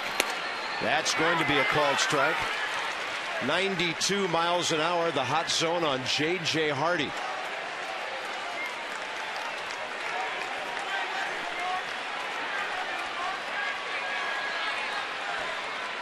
Runners are going.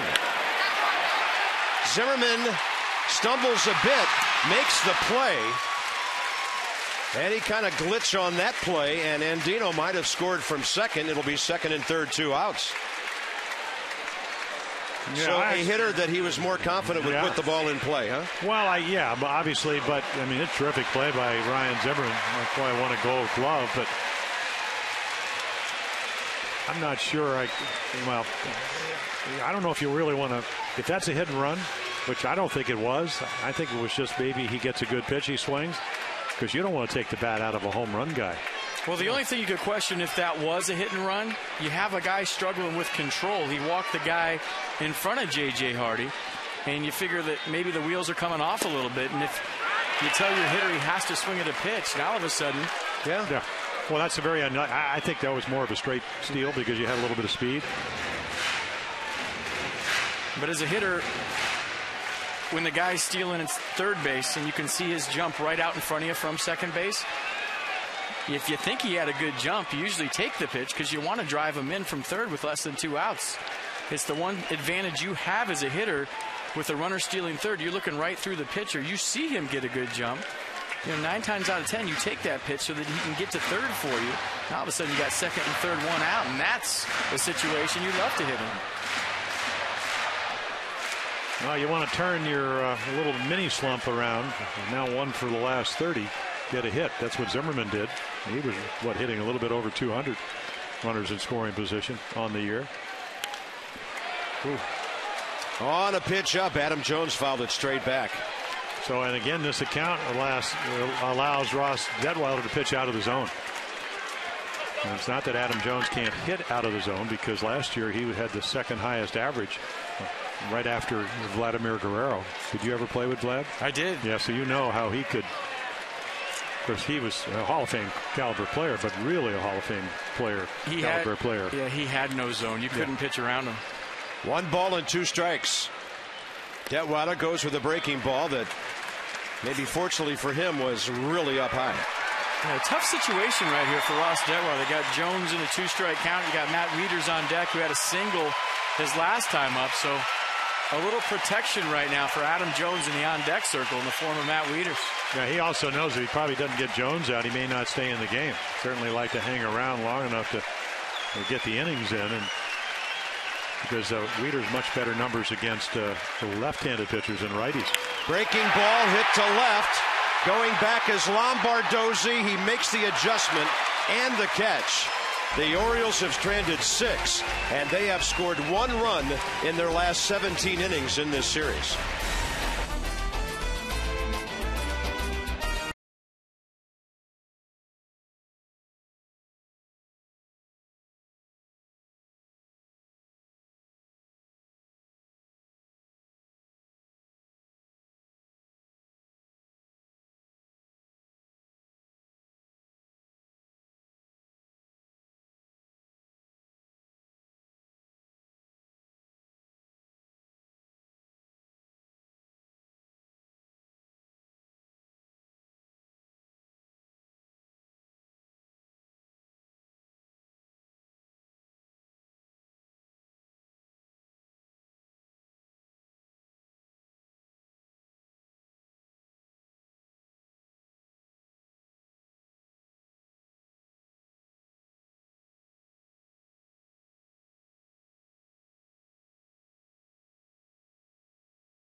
LTE with speeds up to 10 times faster than 3G. AT&T, rethink possible. By Hyundai. New Hyundai owners are talking about their cars in the booth. And by Acura. Acura Advance. Another great baseball day. The Orioles have a day off tomorrow. The Angels come in. The Nationals are off to Colorado and Atlanta after this one tonight. And a 1-0 game. 2-1, 3-1, 1-0. The scores in this series so far. Yeah, you've kind of assumed that. Again, both teams, well, the Orioles, when they hit home runs, they're a good offensive team. But the Nationals, about pitching. Boy, can they pitch.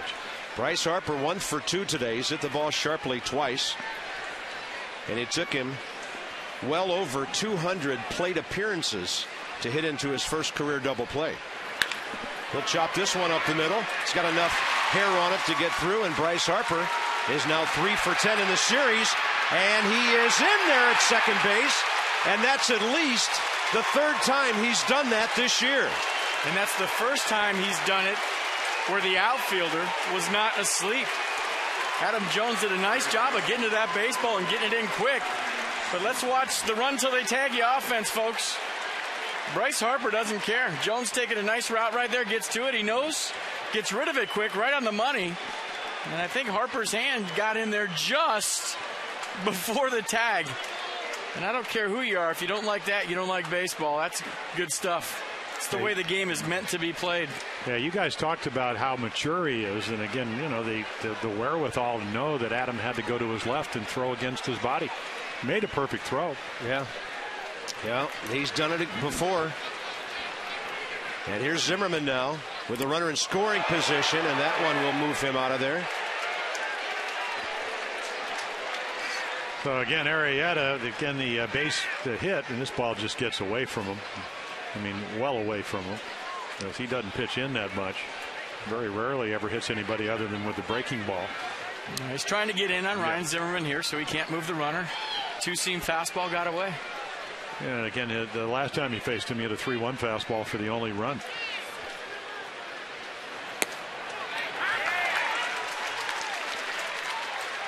It's been the kind of year you can't have a pity party here because you know the Solano double poked down the right field line. That was a single, legitimate, hustled it into a double. You're not getting any runs, but you got to figure out a way to keep them right where it is if you can. If you don't pay attention to him, he'll steal third. That's up and away. 2 balls, 1 strike.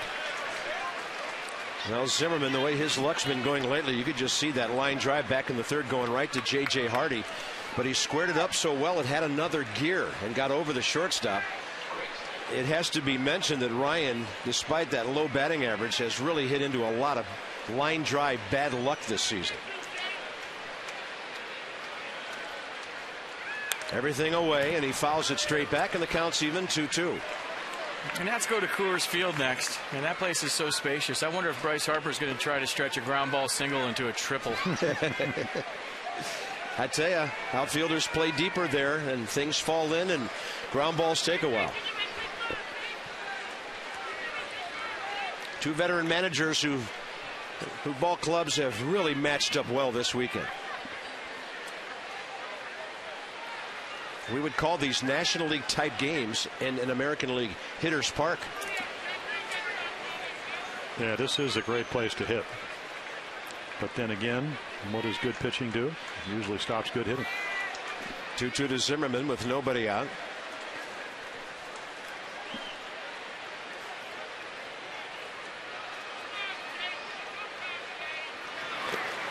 On a breaking ball that ends up a foot from his bat, Ryan Zimmerman strikes out. Well, we talked about it, and the 3-1 count, he got a fastball to hit. He was late on a 2-1 fastball, didn't get to it, and then when your shoulder's hurting, we talked about this Friday night, you got to be starting to bat a little bit quicker to try to get a little bit quicker, and that's how you chase the ball that far out of the zone.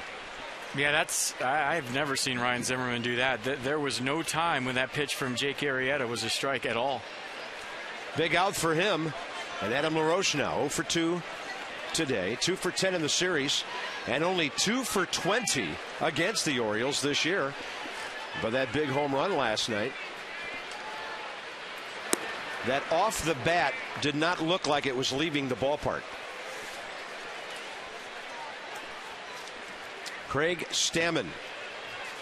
Russ Detweiler's pitch count went from 39 after 3 to 82 pitches after 5. Stammen usually a 7th inning guy. Well, I can't imagine after falling behind 2-0 to Adam LaRoche, who hit the ball hard his first time up. And a righty-lefty matchup with first base open here this late with 1 out, that LaRoche is going to get anything to hit in this sequence. Well, you wouldn't think so, but again, fastball command. Hey, the catcher sits on the corner, you put the glove there, you either hit or you don't. You pitch off the plate. And I think maybe that's a changeup.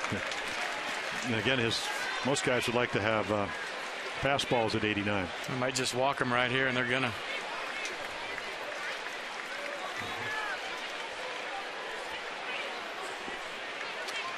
It'll be 2 on 1 out for Michael Morse. PNC Minor League Report brought to you by PNC. For the achiever in you, and for the Orioles, Dylan Bundy, who Buck said, his first little bump in the road this past week. And he said that can be a good thing for a young pitcher. Had one outing where things didn't go that great for him. And Corey Brown has been up with the Nationals, called up on Memorial Day, sent down after a few days, and that left-handed batter's been doing some damage at Syracuse. But Bundy, we will be talking about his name at the major league level soon. Yeah, I would think so. And I saw him pitch and throw in spring training. In fact, Davey Johnson used to pitch for the Orioles, does the radio here. His son Steve is in the Orioles, actually on the 40-man roster. Steve was throwing one day next to Dylan Bundy. I said, don't ever do that again. You know, for your own self-esteem. Yeah, exactly. You won't feel good about yourself. And Steve Johnson actually has pitched well for the Orioles in the minor leagues over the year. But Bundy's special. He's got a great arm, power arm. As I tell him, Davey Johnson, Art Stewart of Kansas City, said the best high school pitcher since Dwight Gooden.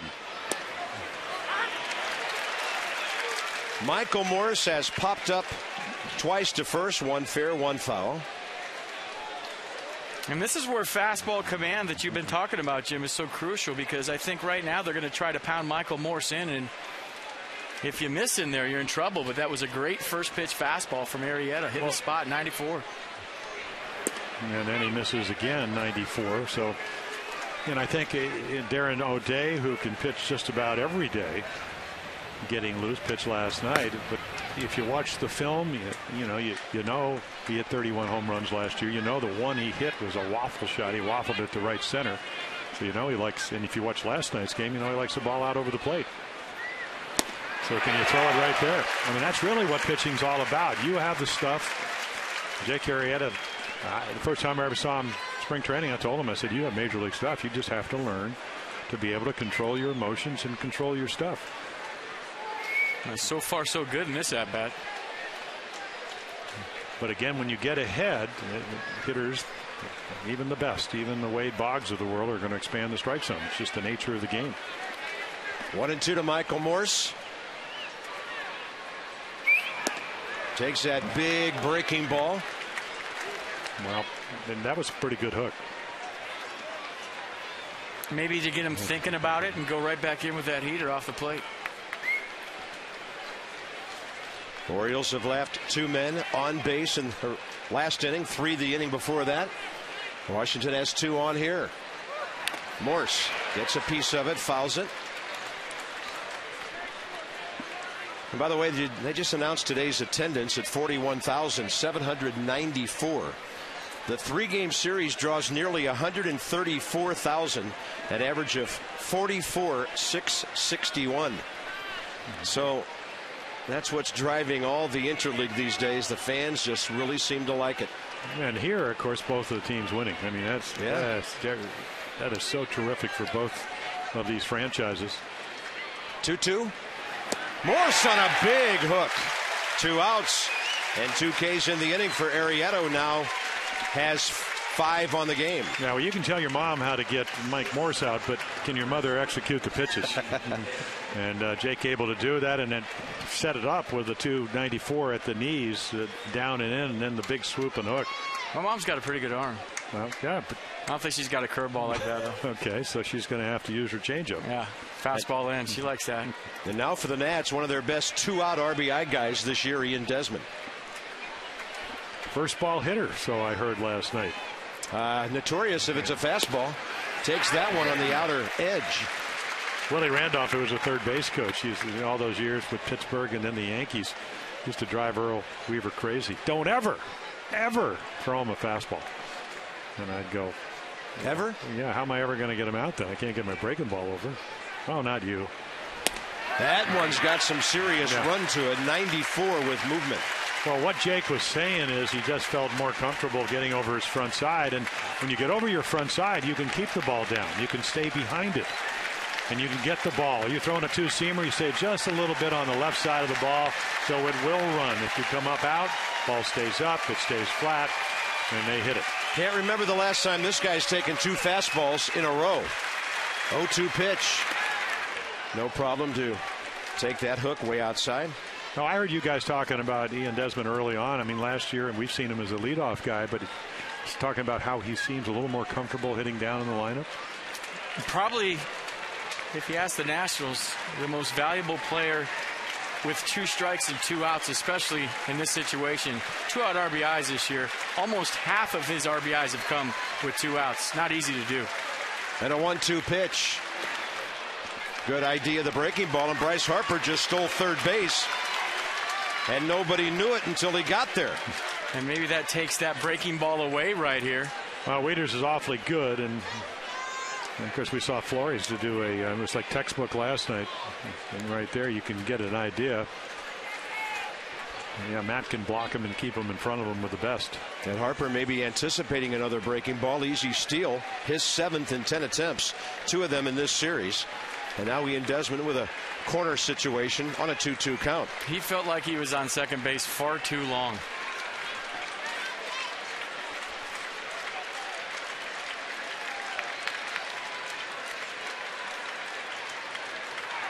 Desmond just got a piece of that.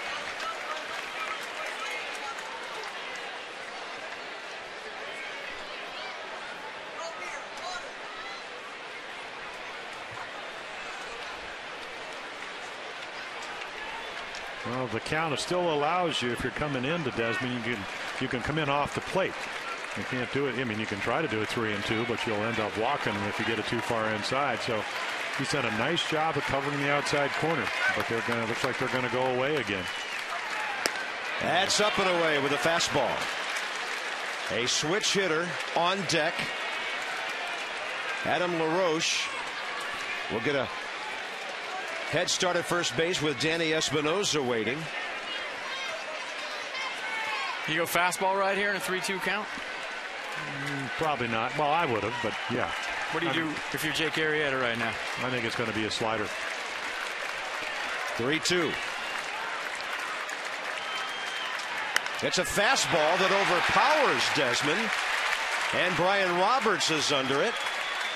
And both pitchers are wiggling out of some serious jams here in the middle of the game. Washington still on top, 1-0.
3-0 record, the minuscule ERA at 1.50.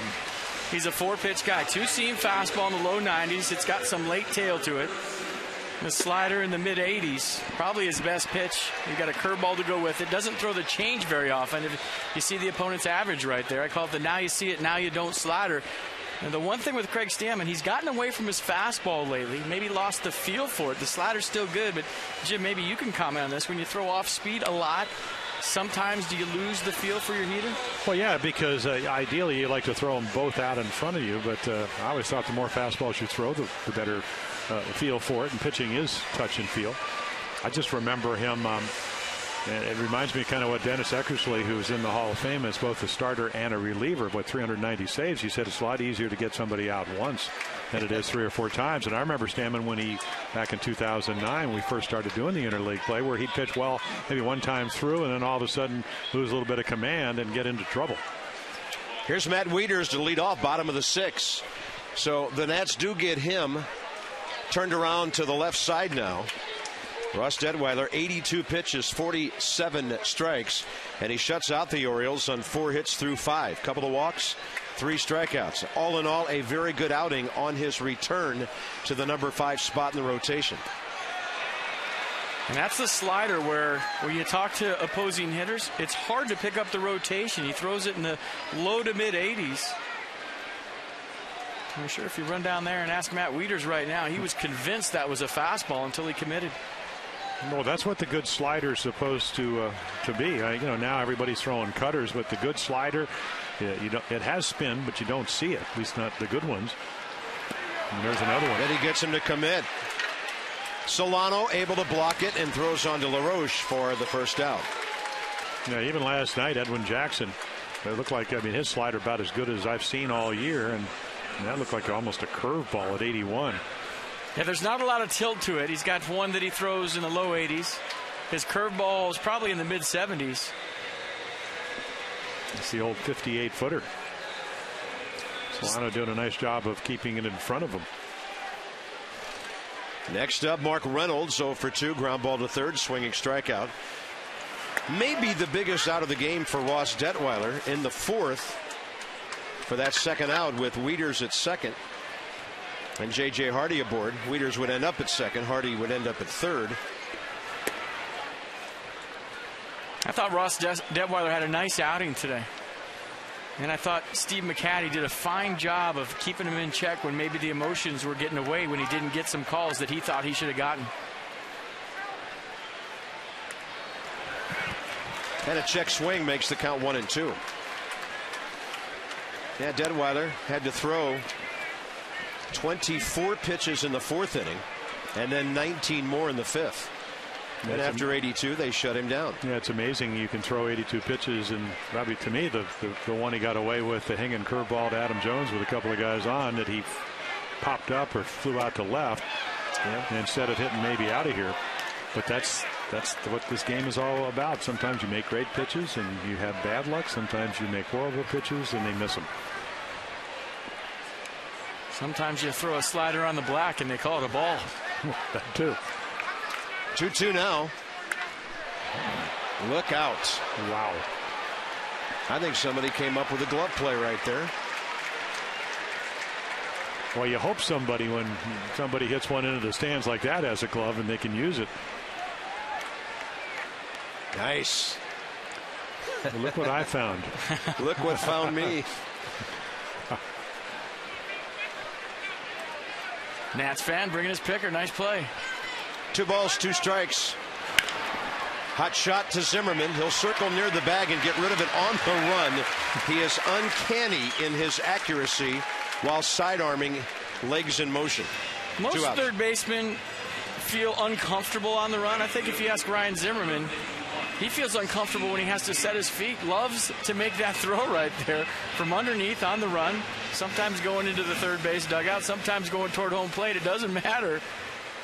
So accurate from down under. Look at Adam LaRoche. I don't think it ever ceases to amaze Adam to where that ball comes from. Just a longer bunt play for him. Sometimes he might lose that out of the third base bag. It seems like he's throwing it right out of the base. Yeah, I think most guys would have taken a couple of crow hops. He got on top and Very unconventional, but it certainly works for him. 1 ball and 1 strike to Steve Pearce, 0 for 1 with a walk. So is that the way they teach the third basemen in the Nats minor leagues? I don't think so. No? I think they try to teach them that you're not Ryan Zimmerman. But the thing about Zimmerman, with Troy Patton, lefty, now throwing for the Orioles, he's, in our minds, the most aggressive third baseman in baseball. You'll seldom see him lay back on anything. Yeah, well, that's the way Brooks Robinson with his 16 goals. Brooksy would charge everything. And a ball out to center. Sounded like it got the end of the bat, and Rick Ankiel is right there. And a 1-2-3-6 for Craig Stammen as Washington's bullpen shines, as that guy did at the hot corner, the great Brooks Robinson.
We asked them to tell us about their cars they just bought. You said it, we heard it in the booth.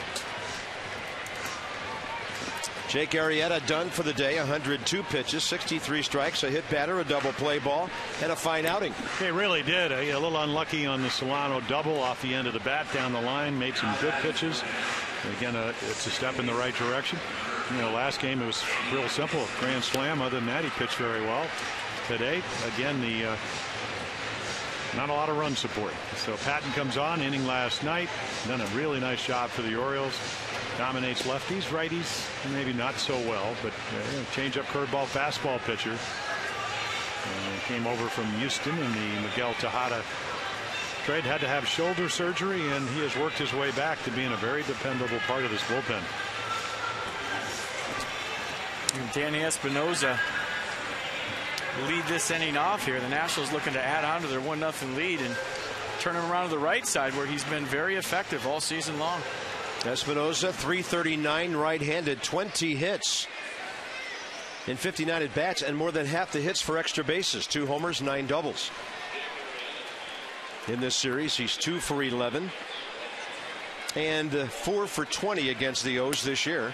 Fastball highs, 7th inning underway. Yeah, I imagine Buck Showalter saying, well, this is not a good matchup, but Ankiel's probably not coming out of the game because they have the lead.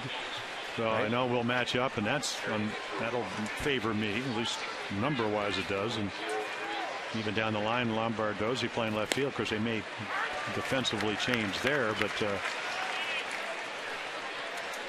and there's Rick. I first saw him when he came up with the Cardinals as a left-handed pitcher. Faced him when he was a left-handed pitcher for the Cardinals. Faced Randy Johnson on a Thursday in Arizona. Faced Rick Ankiel on a Friday in St. Louis, and I thought Ankiel had better stuff. Well, I watched him throw, and I was standing with Dave Duncan. Had just given him about $2.5 million. And high in the air, left field, off the bat of Espinosa. Ball carrying to the track and caught by Steve Tollison. Time for you to text in your vote for the AT&T Player of the Game. And our candidates are Ross Detweiler, Bryce Harper, who's 2 for 3 with a double, and a stolen base, and Jake Arrieta. Text A, B, or C to 31826.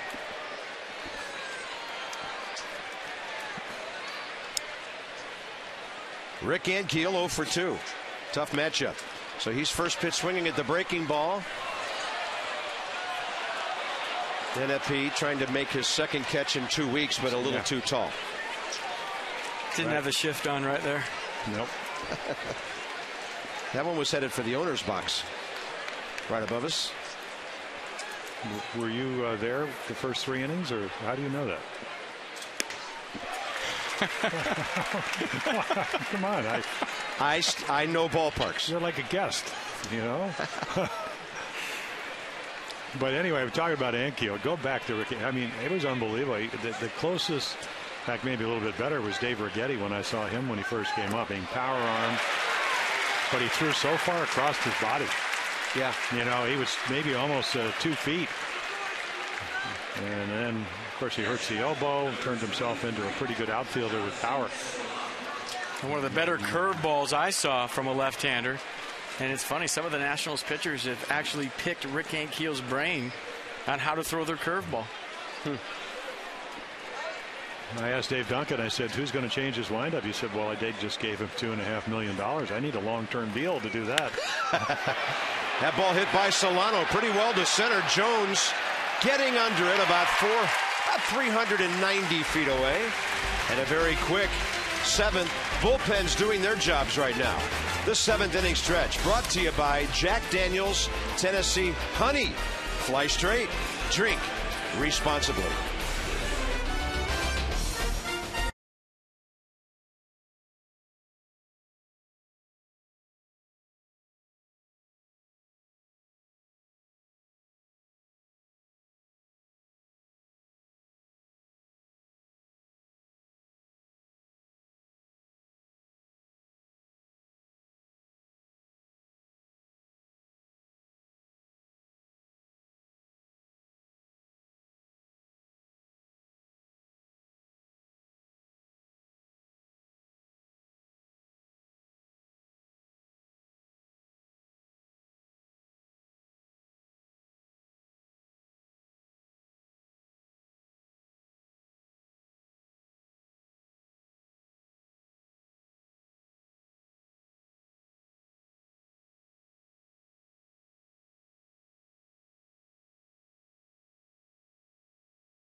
In Colorado against Jeff Francis.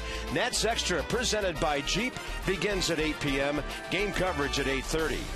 The O's have Monday off, then return for a short 2-game series against the Angels. And Tuesday night, Brian Mattis and C.J. Wilson. O's Extra presented by Jeep comes to you at 6:30 on Masson. Game coverage at 7.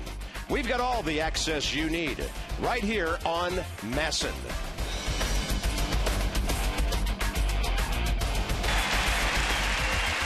Well, a great atmosphere all weekend. 41,794 here today. Nationals 1, Orioles nothing. Maybe on the scoreboard, not the kind of series that was expected with all these low scores, but you never know when you might have some fireworks in the last 3.5 innings. Well, I don't know with these two bullpens. The Orioles #1 in the American League, and what the Nationals, we saw part of it last night with Burnett.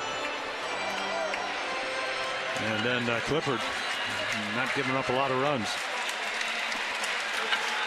This copyrighted telecast presented by authority of the Orioles and the Nationals and may not be reproduced or retransmitted in any form. And the accounts and descriptions of this game may not be disseminated without the express written consent of the Orioles and the Nationals. Bob Carpenter, FP Santangelo, Jim Palmer, Jim Hunter will be back in a short time. And Craig Stammen, who had a 13-pitch, 9-strike, 6th inning, out for 3 more outs. And we talk about it all the time. It's the bridge to Sean Burnett. And then once the game gets to him, you like your chances if you're Davey Johnson, even if it is a 1-run game. Get your lefty the baseball in the 8th, and then hopefully he gives it to Tyler Clifford.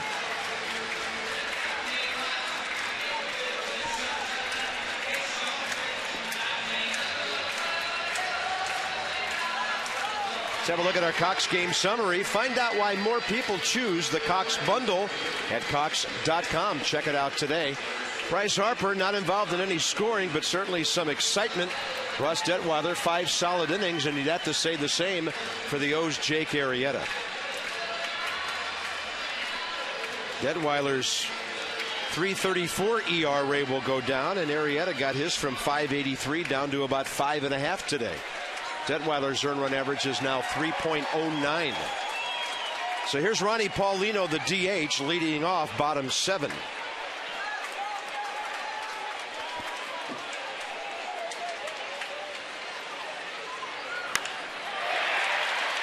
That ball scorched, and Bryce Harper did not challenge. Yeah, I think the scoreboard had a lot to do with that. We're going to play a single into a double. And to us, that's a good sign, because at times he's been a little too frisky out there. You take a chance in a one-run baseball game right there. Try to make one of those shoestring diving catches. Ball goes to the wall. It's a triple. Looks like the Orioles will hit for Tollefson, bring in the left-hander Chris Davis. Yeah, nobody up. Burnett not up in the bullpen behind Stamen, so you get a matchup, even though Chris Davis, as you know, Bob, doing the game last night, really struggling. Yep. Well, 0 for his last 28. But again, for the Orioles, you're 1 for 31 since a week ago Saturday. You're looking for the big hit. He's the type of guy that he is a home run guy. I think right now you just take a ground ball in the right field and maybe try it. It's hard here, especially if Paulino doesn't run well, to create that first and third. 3 shakes to a fastball inside. And he got it there, but missed. That side of the plate has been closed all day. Yeah, they really worked. Chris Davis has always been a guy that, came up with the Rangers. The Orioles acquired him last year. And he's been a strikeout guy, but also a home run guy. So they do a lot of tee work. Jim Presley actually stands down the third baseline and throws him soft toss that way, so he has to stay closed, use the whole field. 2-0. But again, power all field. Kind of like Michael Morse in a sense. Just has never put 31 home runs on the board like Michael did last year. Well, coming off the bench, you get into a 2-0 count. That's a luxury. Stammen didn't get the call on the first pitch fastball in the inner half. Missed with the second fastball, supposed to be away. Then a big pitch here in a 1-0 game. Hit to left, and drifting for it is Lombardozzi at the edge of the track. Runner was almost to second base, and it'll be the first out of the inning. We'll take a look right here. I mean, it's pretty hittable, except Chris Davis has that uppercut swing and just gets under it. As a lot of the Oriole hitters, again, built to hit home runs, third in the American League with 93. Actually making 92 home runs. And anytime a ball goes in the air in this ballpark, especially during a day game when it's warm, everybody on the Baltimore bench thinking that's a home run. Everybody on the Nationals bench holding their breath. Down low to Robert Andino, 1 for 2 today. You got to try pitching in Fenway. Every fly ball. Yeah. Heart starts going. Unless you get him hit it to the triangle out in right center. And there's Michael Gonzalez, who came in and pitched in and out of trouble last night. It wasn't a huge sample. The Nationals hit 2 home runs at Fenway 2 weeks ago, and they held the Red Sox to 2. You'll take that anytime. Yeah, the Red Sox are a very interesting club this year. Injuries. And there was Pedro Strop. Again, he pitched last night too. Power arm. What, through 199 last night. Stammen easy to 99. Andino, another 2-0 count. And that one almost hit him, drifting up and in.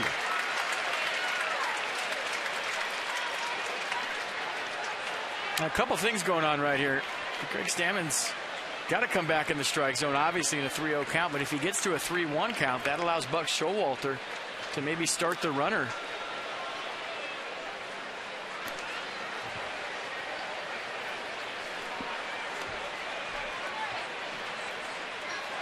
I always thought 3-0 was the best count to steal. Nobody ever throws over. Nobody ever thinks about throwing over. And you can get a great jump. You can probably get a running lead. You're right. It's not even close. Yeah. 2 on, 1 out.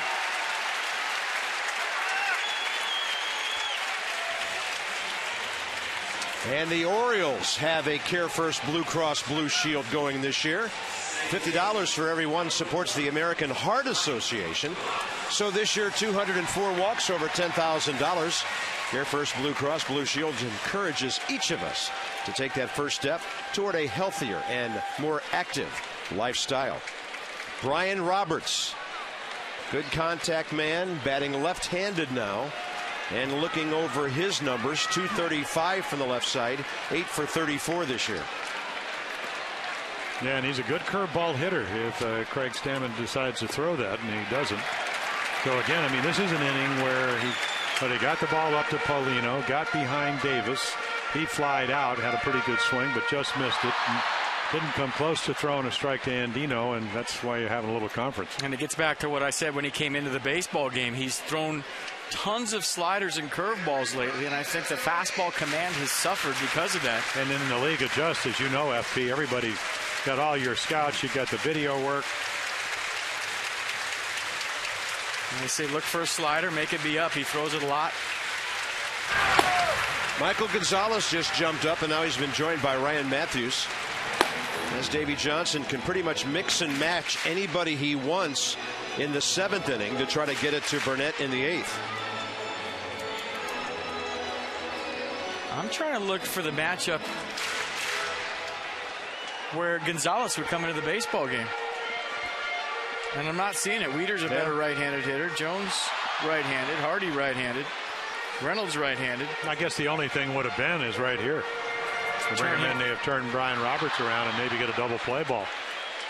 But again, it's hard to tell with Brian being out 13 months because of the concussion how you really want to match up. I would think I'd rather face him right-handed, even though when he's at his best, it doesn't matter. You can hit doubles, home runs either way. And this is an unusual inning for Stammen, who's been such a good strike thrower this year.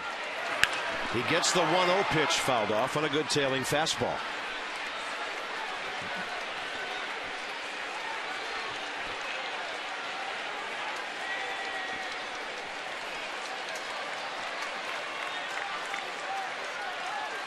Bottom 7.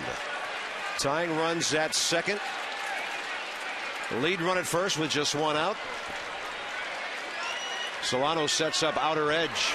Stammen consistently missing in the dirt with a fastball.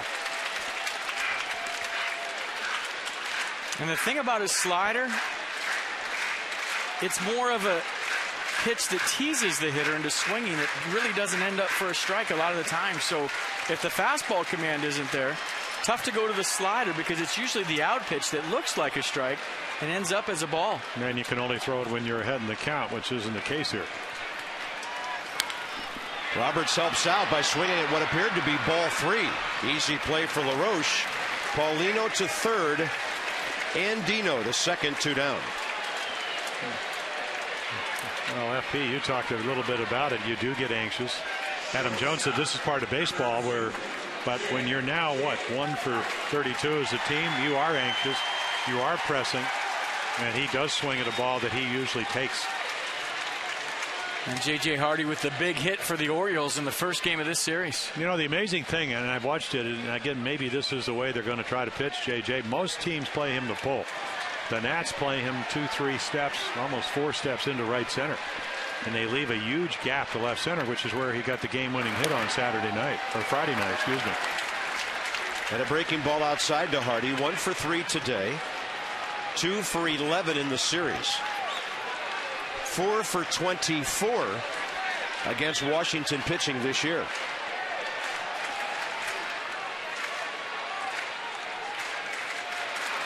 That one drops in. Counts even. Yeah, I think he hung this a little bit too much, and JJ gives up on it. Sometimes the best pitch in baseball is a good old-fashioned cement mixer. I think that would have been hard to keep fair. Well, as a hitter, you see the rotation, you think that's going to be nasty, and you take it, and it doesn't do anything. It surprises you. Has him reaching, and it's popped straight back. Yeah, and there's a good breaking ball. So now he's in a position, FP, where you said he doesn't have to throw that breaking ball for a strike, and Hardy a much better fastball hitter. Well, this is where Jimmy usually bounces it, and you really got to rely on your catcher, Jonathan Solano, right here with a tying run on third base this late in the game to throw your best pitch. Your best pitch is the slider that bounces. It's his chase pitch. It's his kill pitch. But you really got to have faith in your catcher to throw it right now.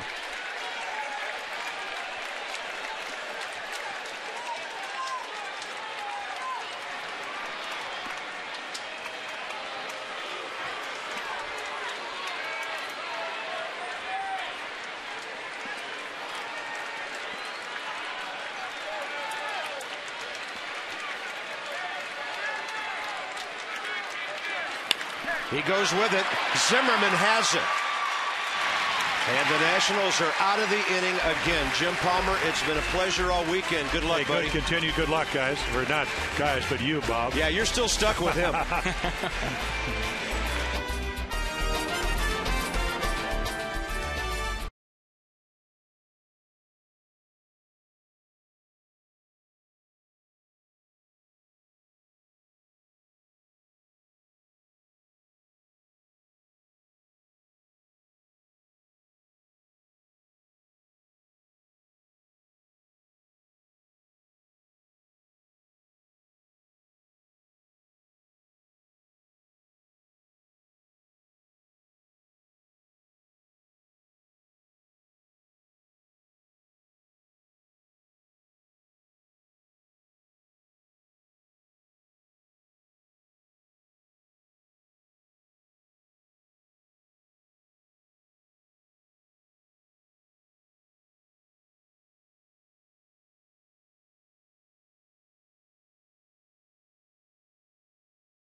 We have a good old-fashioned pitcher's duel here in the rubber game of 3. And welcome back to the booth. Jim Hunter with FP Santangelo and Jim Palmer. And the Nationals, they keep giving the Orioles opportunities, but they keep getting the big outs. It's amazing. Orioles have now left 8 men on base. It's a combination of a bullpen with a lot of confidence. And like Jim and I were talking earlier in the game, somebody's got to get that big hit for the Orioles to get that monkey off their back, and everybody can relax with runners in scoring position. Yeah, they're 0 for 6 when we talk about the Orioles. And the interesting thing to me as a former pitcher is Stamen. He comes in, he was really good the first inning. He struggled, but again, he made a bad pitch that Roberts chased out of the zone. There's your anxiousness, and then made a great pitch to get Hardy out.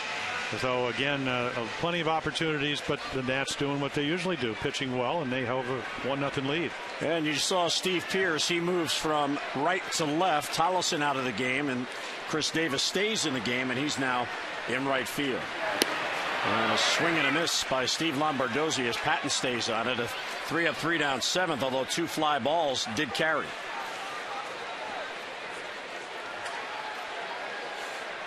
Yeah, Patton would starter stuff in a sense because he does have 4 pitches. And a strike at the knees, and it's 0-2. Lombardozzi, Harper, Zimmerman for the Nationals in the 8th.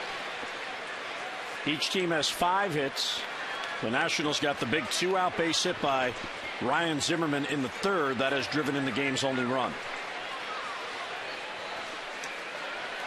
The 0-2 from Patton. Pop foul out of play. Jake Arrieta did a real good job. 6 innings, just the 1 run. And after he allowed the run in the 3rd inning, he had a 3-up, 3-down 4th.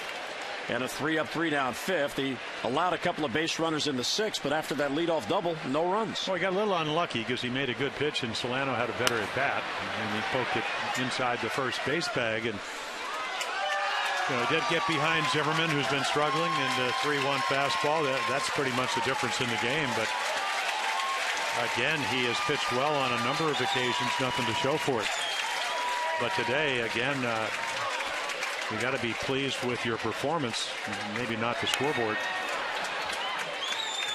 Lombardozzi fouls it off. He's 0 for 2. He's also been hit by a pitch. Patton, one of the 8 relievers in the bullpen today because Tommy Hunter's out there. Brian Mattis will make the start Tuesday, and then Jason Hamill Wednesday against the Angels.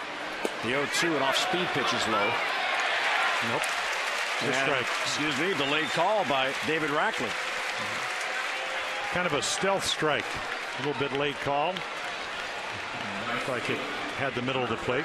The pitch before, or a couple of pitches before, even lower, and that was called. So.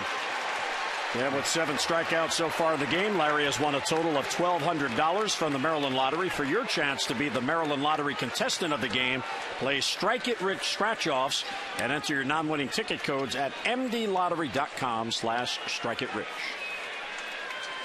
And here is Bryce Harper. 2 for 3 day, a hustle double his last at bat, and he stole a base. Very impressive player. Yeah, we get to see another one of his counterparts, a year older. Mike Trout's coming in with the Angels. Good breaking ball by Patton. He swings through it. Couldn't hold back just long enough to time that. Here it comes. Here it comes. Oh, teammates getting a kick out of that. Well, that's what happens when you win. You can have a good time. It's a piece of that breaking ball and fouls it off. That's a good point. You can make fun of each other when you're winning. Oh. You can play jokes on each other when you're winning. You do that stuff when you're losing. You get the stink eye from your manager. Well, not only that, you get into fist fights. Yeah, we used to have that kangaroo court with Frank Robinson, the judge. You know, it was fabulous because we only did it when we won. And Davey Johnson, of course, a big part of that on those teams. And he got him. 3 consecutive breaking balls, and Patton strikes out Harper. Well, you were there when Pettit did a number on Bryce Harper. I imagine he threw him a lot of breaking balls up in New York. Yeah, threw him a lot of what he calls cutters. His manager calls sliders, but that's all Bryce saw all day against the Yankees. It was because he swung at the first one. A veteran guy isn't going to throw you a strike if he knows he doesn't have to. Troy Patton, another outstanding job for the Orioles. Faced 5 batters, retired all 5. Patton leaves. Pedro Strop coming on. It's a 1-0 Washington lead. 2 outs in the 8th.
Amber Theo-Harris and Rick Dempsey will have all the highlights coming up in Buck Showalter's press conference, of course, in its entirety. Players introduced from the clubhouse and more. That's those extra post game presented by PFC coming up after the game.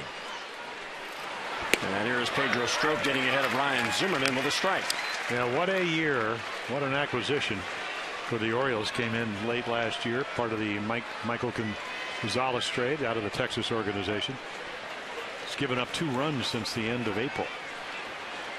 And then last night, 96 to 99 with a pretty good slider. And that one's hit towards the middle, and it skips on through for a base hit. That was a strange ball. It bounced over the mound, then it hit the lip and rolled through. If that ball comes up, Roberts might have a play. And if you're Ryan Zimmerman right now, standing on first base, this might make you feel like your luck is changing. Well, he's gotten 2 hits on 2 balls in the middle of the plate, so that's a good sign, not only for him but for the Nationals. That's one of those when you see Roberts backhand it, jump up in the air and make the throw back to first base, and you never know. That ball stayed down and allowed it to get into center field. Good tune-up for Coors Field for Ryan Zimmerman. Of course, you don't want to hit him on the ground up there. Adam LaRoche now. Stroke gets ahead 0-1. You could be 0 for your last 30 and step into the batter's box at Coors Field and feel absolutely locked in as a hitter. Just something about that place. The backdrop, you see the baseball so well, the ball carries. You get instant confidence in batting practice. As soon as you see a couple of pop-ups go 20 rows back, doesn't matter who you're facing, you feel like you're locked in.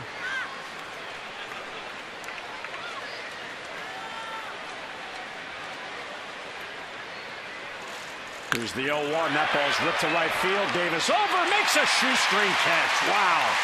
He was shading that way, and a good thing he was, because that ball was smoke. So a 2-out hit and 1 left. We're heading to the bottom of the 8th. Those need some runs. Nats holding on to a 1-0 lead.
Bringing the heat and the flavor. Well, the starters in this game outstanding. As Jake Arrieta went 6 innings, just 1 run. He had 5 strikeouts. And how about Ross Detweiler, who in 5 shutout innings, he struck out 3. But more importantly, he is the pitcher on the plus side in this 1-0 game. Stammen went 2 scoreless innings, and now FP, here's Sean Burnett.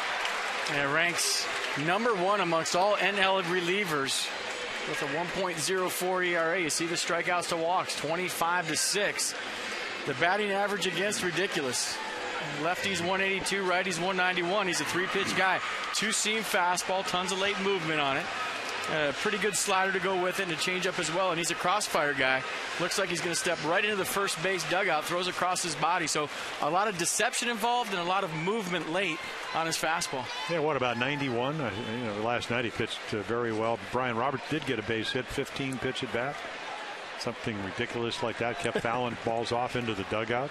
Well, who's better at that than Brian? Yeah, he didn't throw hardly any balls as you look at Roger Bernardino in for defense and left. Adam Jones takes a strike. Yeah, he could wear out the outside corner last night.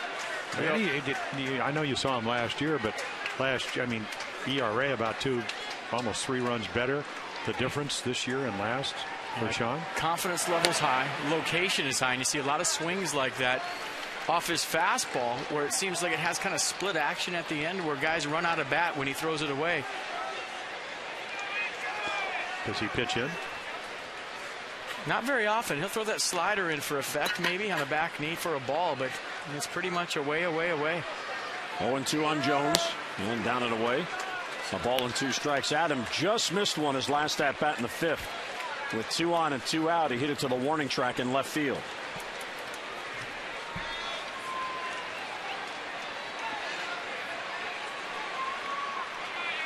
Here's the 1-2. It's hit to right field, a base hit. Real good at bat there, Jim Palmer, because Adam Jones heard you.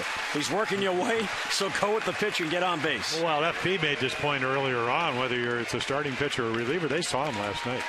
Doesn't mean that he can't get him out, but that was a nice adjustment. And I think that's the biggest adjustment hitters have to make in interleague play is relievers late in the game.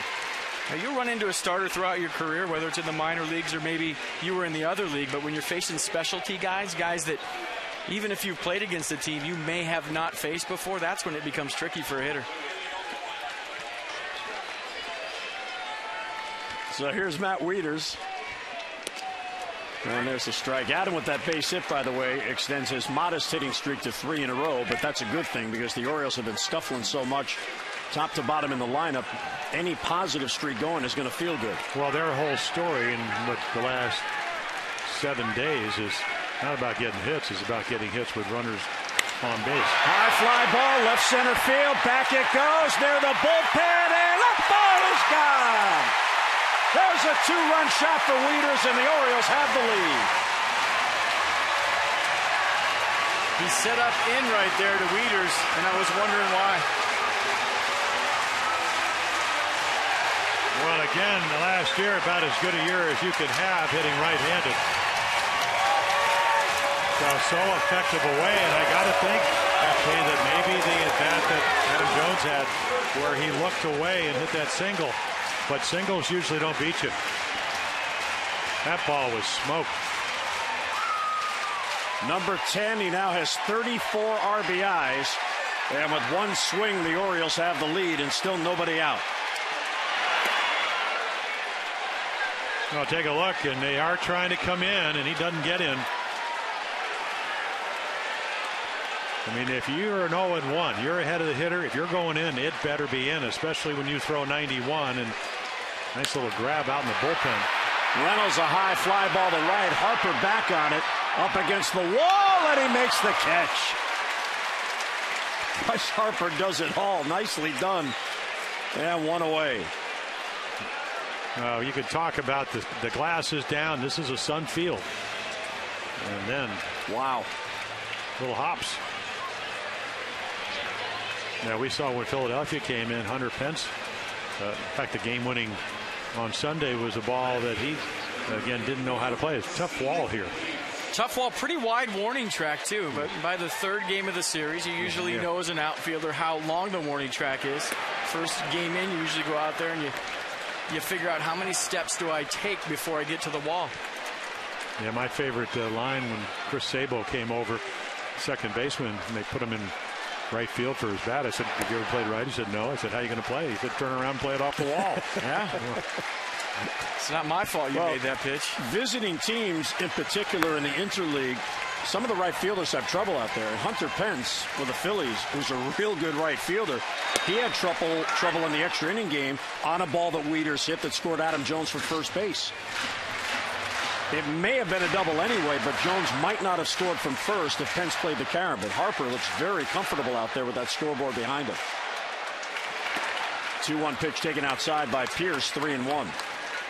Wieters, by the way, it's his first home run since June the 3rd. He had only hit 1 home run in the last 33 games, covering 124 at-bats, 34 games including today. And it's outside, ball 4, and there's a walk to Steve Pierce. Well, fans, the start time for Saturday, July 14th against the Tigers has been moved from 7:05 to 4:05. That's all to accommodate the National Fox broadcast. The July 14th game will also mark the unveiling of the others sculpture, Jim Palmer, as part of the Orioles Legend Celebration Series. Ceremonies now begin at 2:15. All gates open at 2 o'clock. For your tickets, and we hope you could come out because it's going to be a big day. 888-848-BIRD or online at Orioles.com. Yeah, the amazing thing when you look again with Burnett, that's only the second home run he's given up this year. So pitching change, Orioles have the lead in the 8th.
Far Arrieta at 41%, leading Detweiler and Harper. Still time for you to vote A, B, or C to 31826.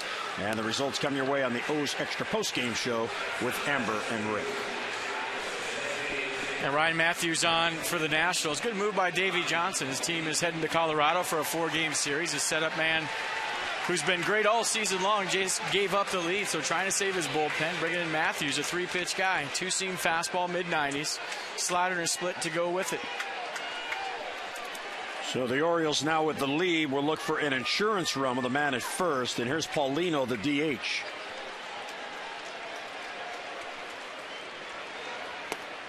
And he takes it low, 1-0. Now we could talk about that pitch selection to Wieters all you want from Sean Burnett, who's been fantastic all season long. It's hard to win a Major League Baseball game scoring 1 run. No. But it's very easy when you try to go away from your strength and you only have a 1-run lead. And popped up foul down the right field side, heading towards the stands, and it's out of play. Yeah, my point is, and I've pitched close to, well over 4,000 innings you take in postseason and all that. If you're going in, especially in this ballpark, you got to get in. So you have to do it with conviction, and sometimes we talked about it earlier. What do you do best? I watched Sean Burnett. I don't have to see him too many times. It doesn't mean you don't ever pitch in. It means you pitch in off the plate and get him maybe to change the eye line, eyesight, whatever you want to call it, and then go back to your strength. And he got away from it, and Wieters made him pay for it. 1-1 on Paulino. Pierce at first, draws a throw.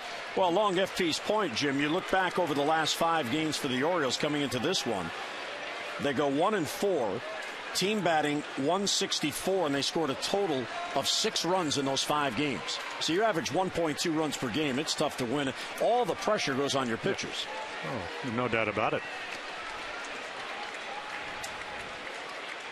In the last 5 games, as Paulino hits it foul, the Orioles had 25 hits, but had been struck out 37 times in those 5 games. Well, we showed you the graphic earlier on. Other than the Yankees and maybe one other team, the Orioles are all about home runs. 44% of their runs. Well, if they end up winning today, I mean, it'd be their 36th do win. We count today? Is this both runs count scored on the home run? Oh, sure. Okay. Absolutely. Or just the guy that hit it? No. They both count. Okay, because so they both came in. Percentage goes up. Yep. 100% of the runs this afternoon. It's a pretty good pitch. And I look at the fact if the Orioles would end up winning, you go back to the first series, it all hinged on Ryan Matthews, where he tried to come in with a cutter, slider, whatever it was, in the 11th inning to Nick Markakis, whose strength is probably away. Give him a single to left, try to come in, and he hits a home run, and they lose 2-1. So this has been a whole series of a swing here, a swing there to this point. Well, and as FP said earlier, these teams are so accustomed to Brady Anderson with Markakis. The Orioles are 12-6 in one-run games, so 18 of those. The Nats are 14-11, 25 one-run games. Jason Hamill, who got the win on Friday. 3-2 with one down. Pierce is running, and it's grounded sharply to third, to second, and out there, back to first. Wow. The call is out by Brian O'Nora at second base. Bang, bang play, and the Nats get the call. But Matt Wieters, with his 10th home run on the year, it lands in the Orioles bullpen, and the Birds are 3 outs away from a win.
Baseball on Masson is brought to you by Southwest Airlines. Find our fares online only at southwest.com. By Hyundai, new Hyundai owners are talking about their cars in the booth.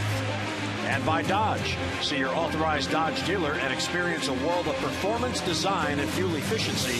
Schedule a test drive or go to Dodge.com and check out our powerful lineup. A gorgeous Sunday afternoon in the Inner Harbor 2-1 game, and this is why Brian O'Nora is a respected umpire. Yeah, what about 16, 18 years right here? You don't think they're going to turn two? I mean, heads-up play. I mean, Espinoza just a rocket over there. So, again, at least it looked from up here that maybe he was safe. But the throw does beat him about half a step. How many guys think about and going to second base on a hit and run? So here's Jim Johnson on for the save, facing Michael Morse, and a curveball stays inside, 1-0. Yeah, Jimmy, I mean, look at that, 21 out of 22. Came in and got the save on Friday, fastball, curveball, and splitter. They made it look pretty easy. I didn't think he had his best stuff on Friday, even though he did get the outs. A lot of balls up in the zone. And Ryan Flaherty's in the game in right field now. He takes over for Chris Davis. Should be a pretty aggressive swing right here from Morse in a 2-0 count in a one-run game. And when Jim Johnson, as we mentioned, the scouts you'll see him in the press room. They go, how does somebody throw 94 to 96 and get the ball to sink? You know, a lot of times you think, FP, you can't be doing that here. Come on, it's not pine tar. Because otherwise Davey Johnson would be out to the mound. I didn't say anything. 2-1 on Morse. Now get along, fellas. No.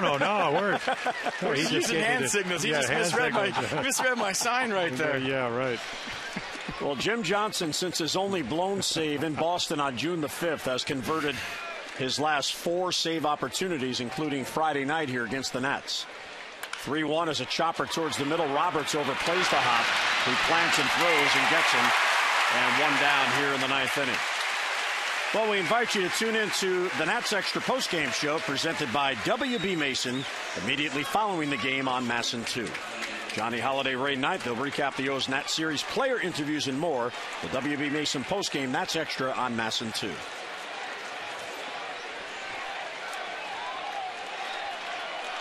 And the year that Jim Johnson is having, the one blown save, he got the win. Because Boston tied it in the bottom of the ninth. Orioles got the lead in the 10th, and he stayed on. And he pitched the 10th as well, and he got the win. So an easy 97, but again, Ian Desmond, 2 for 2 lifetime. You start looking at numbers, obviously, and this is the most difficult of any save you're going to get, the one-run variety. And this kid got power. Falls behind 2-0. Arrieta went 6, just 1 run on 5 hits. Solid outing for Jake. Patton was spectacular. 5 batters up, 5 batters down, an inning and 2/3. Pedro Strop, the pitcher of record in this game, 1/3 of an inning.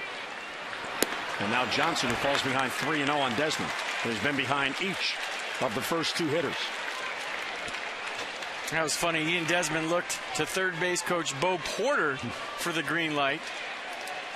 He held up the take sign. Then he looked to his manager, Davey Johnson, for affirmation, and he held up a finger. And it's right there for a strike, 3-1. Well, I think Davey's thinking, well, first of all, we're a rundown, but you're going to get as good a pitch probably to hit 3-1 as you are 3-0. With Jim Johnson, he's going to trust his sinker, hope that it sinks. I would imagine it would be something straight. And he misses. Well, down and away, ball 4, and there's a 1-out walk. Tying run is on. Yeah, Jim Johnson at 6'5", almost 6'6", you can just tell he's been so good that when he's a little bit out of kilter, you can see it. So even Friday, and he hadn't pitched since Wednesday, and got a tune-up inning. But again, his stuff can be so overwhelming. Ian Desmond with 8 stolen bases in 10 attempts. And then you have one of the best throwing catchers in baseball. Harper stole a base, on Friday night by about 2 or 3 inches. So here is Espinoza. Bouncer, foul. Nice play by Reynolds to grab it, but that's a foul ball. And Desmond got a running lead. He was bouncing off there. Now, most closers don't really care if guys run. They're worried about the guy in the batter's box. Yeah. I mean, you looked at Mariano Rivera over those years. He held runners pretty well, but you make such a good point because the guy at the plate can beat you. And the guy at first is a tying run. Blows it by him, and it's 0-2. Well, Jim Johnson, and we talk about the sinker, but he's got about as good a changeup, and it's a hard changeup. It's almost like a splitter, and he's got a big overhand curveball because they did have some back problems coming into spring training this year, but a lot of people thought he does have starter stuff, but he's been so good as the closer. And only the one blown save. The 0-2 to Espinoza, just inside. Danny turned his shoulder. Looked like that two-seamer, Jim, that almost came back. No, there's your Greg Maddux, but it stays up. And Danny Espinoza not afraid to lean into one right there. Barely got out of the way. Yeah, he struck out earlier on the Arrieta ball that ran back and caught the inside corner. Go to first. Espinoza is 1 for 3 in the day. And his base hit in the second inning came from the left side against Arrieta. He came in batting 193 from this side of the plate. He does, however, have 4 home runs from this side. Ball and 2 strikes on him. Runner bluff going, swinging a foul, got a piece of Wieters. See, and that was the changeup, and it didn't go down, and it did end in the middle of the plate, and he did have a good swing. I mean, this is pretty hittable. I mean, that's right to the sweet spot. Very fortunate to get away with that pitch. And it hit Wieters right on the patch on his left arm.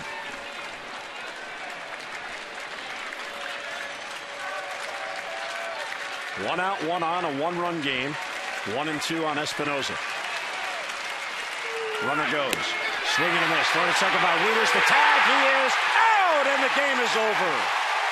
A strikeout, throw-out double play as Desmond tried it, and Wieters guns him down to end the game. And the Orioles get the rubber game in this 3-game series. Well, this is the way you can end it. Home run guy at the plate, little change-up, and this is why Matt Wieters controls the running game. Close, but out. FP, it's been great. Have fun, guys. Have fun the rest of the way. Hopefully we'll see you in the playoffs. We'll see you in October. Orioles win it 2-1. Back to wrap it up after this.